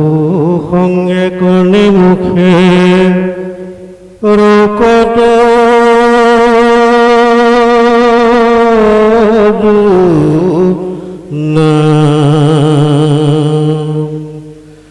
সমজ্ঞৰ লোকে ডাকি বোলা ৰাম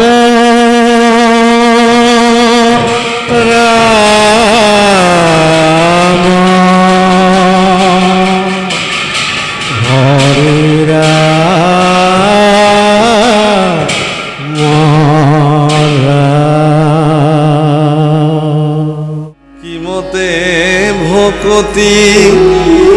কৰিব তোমাত হৰি হৰি হৰি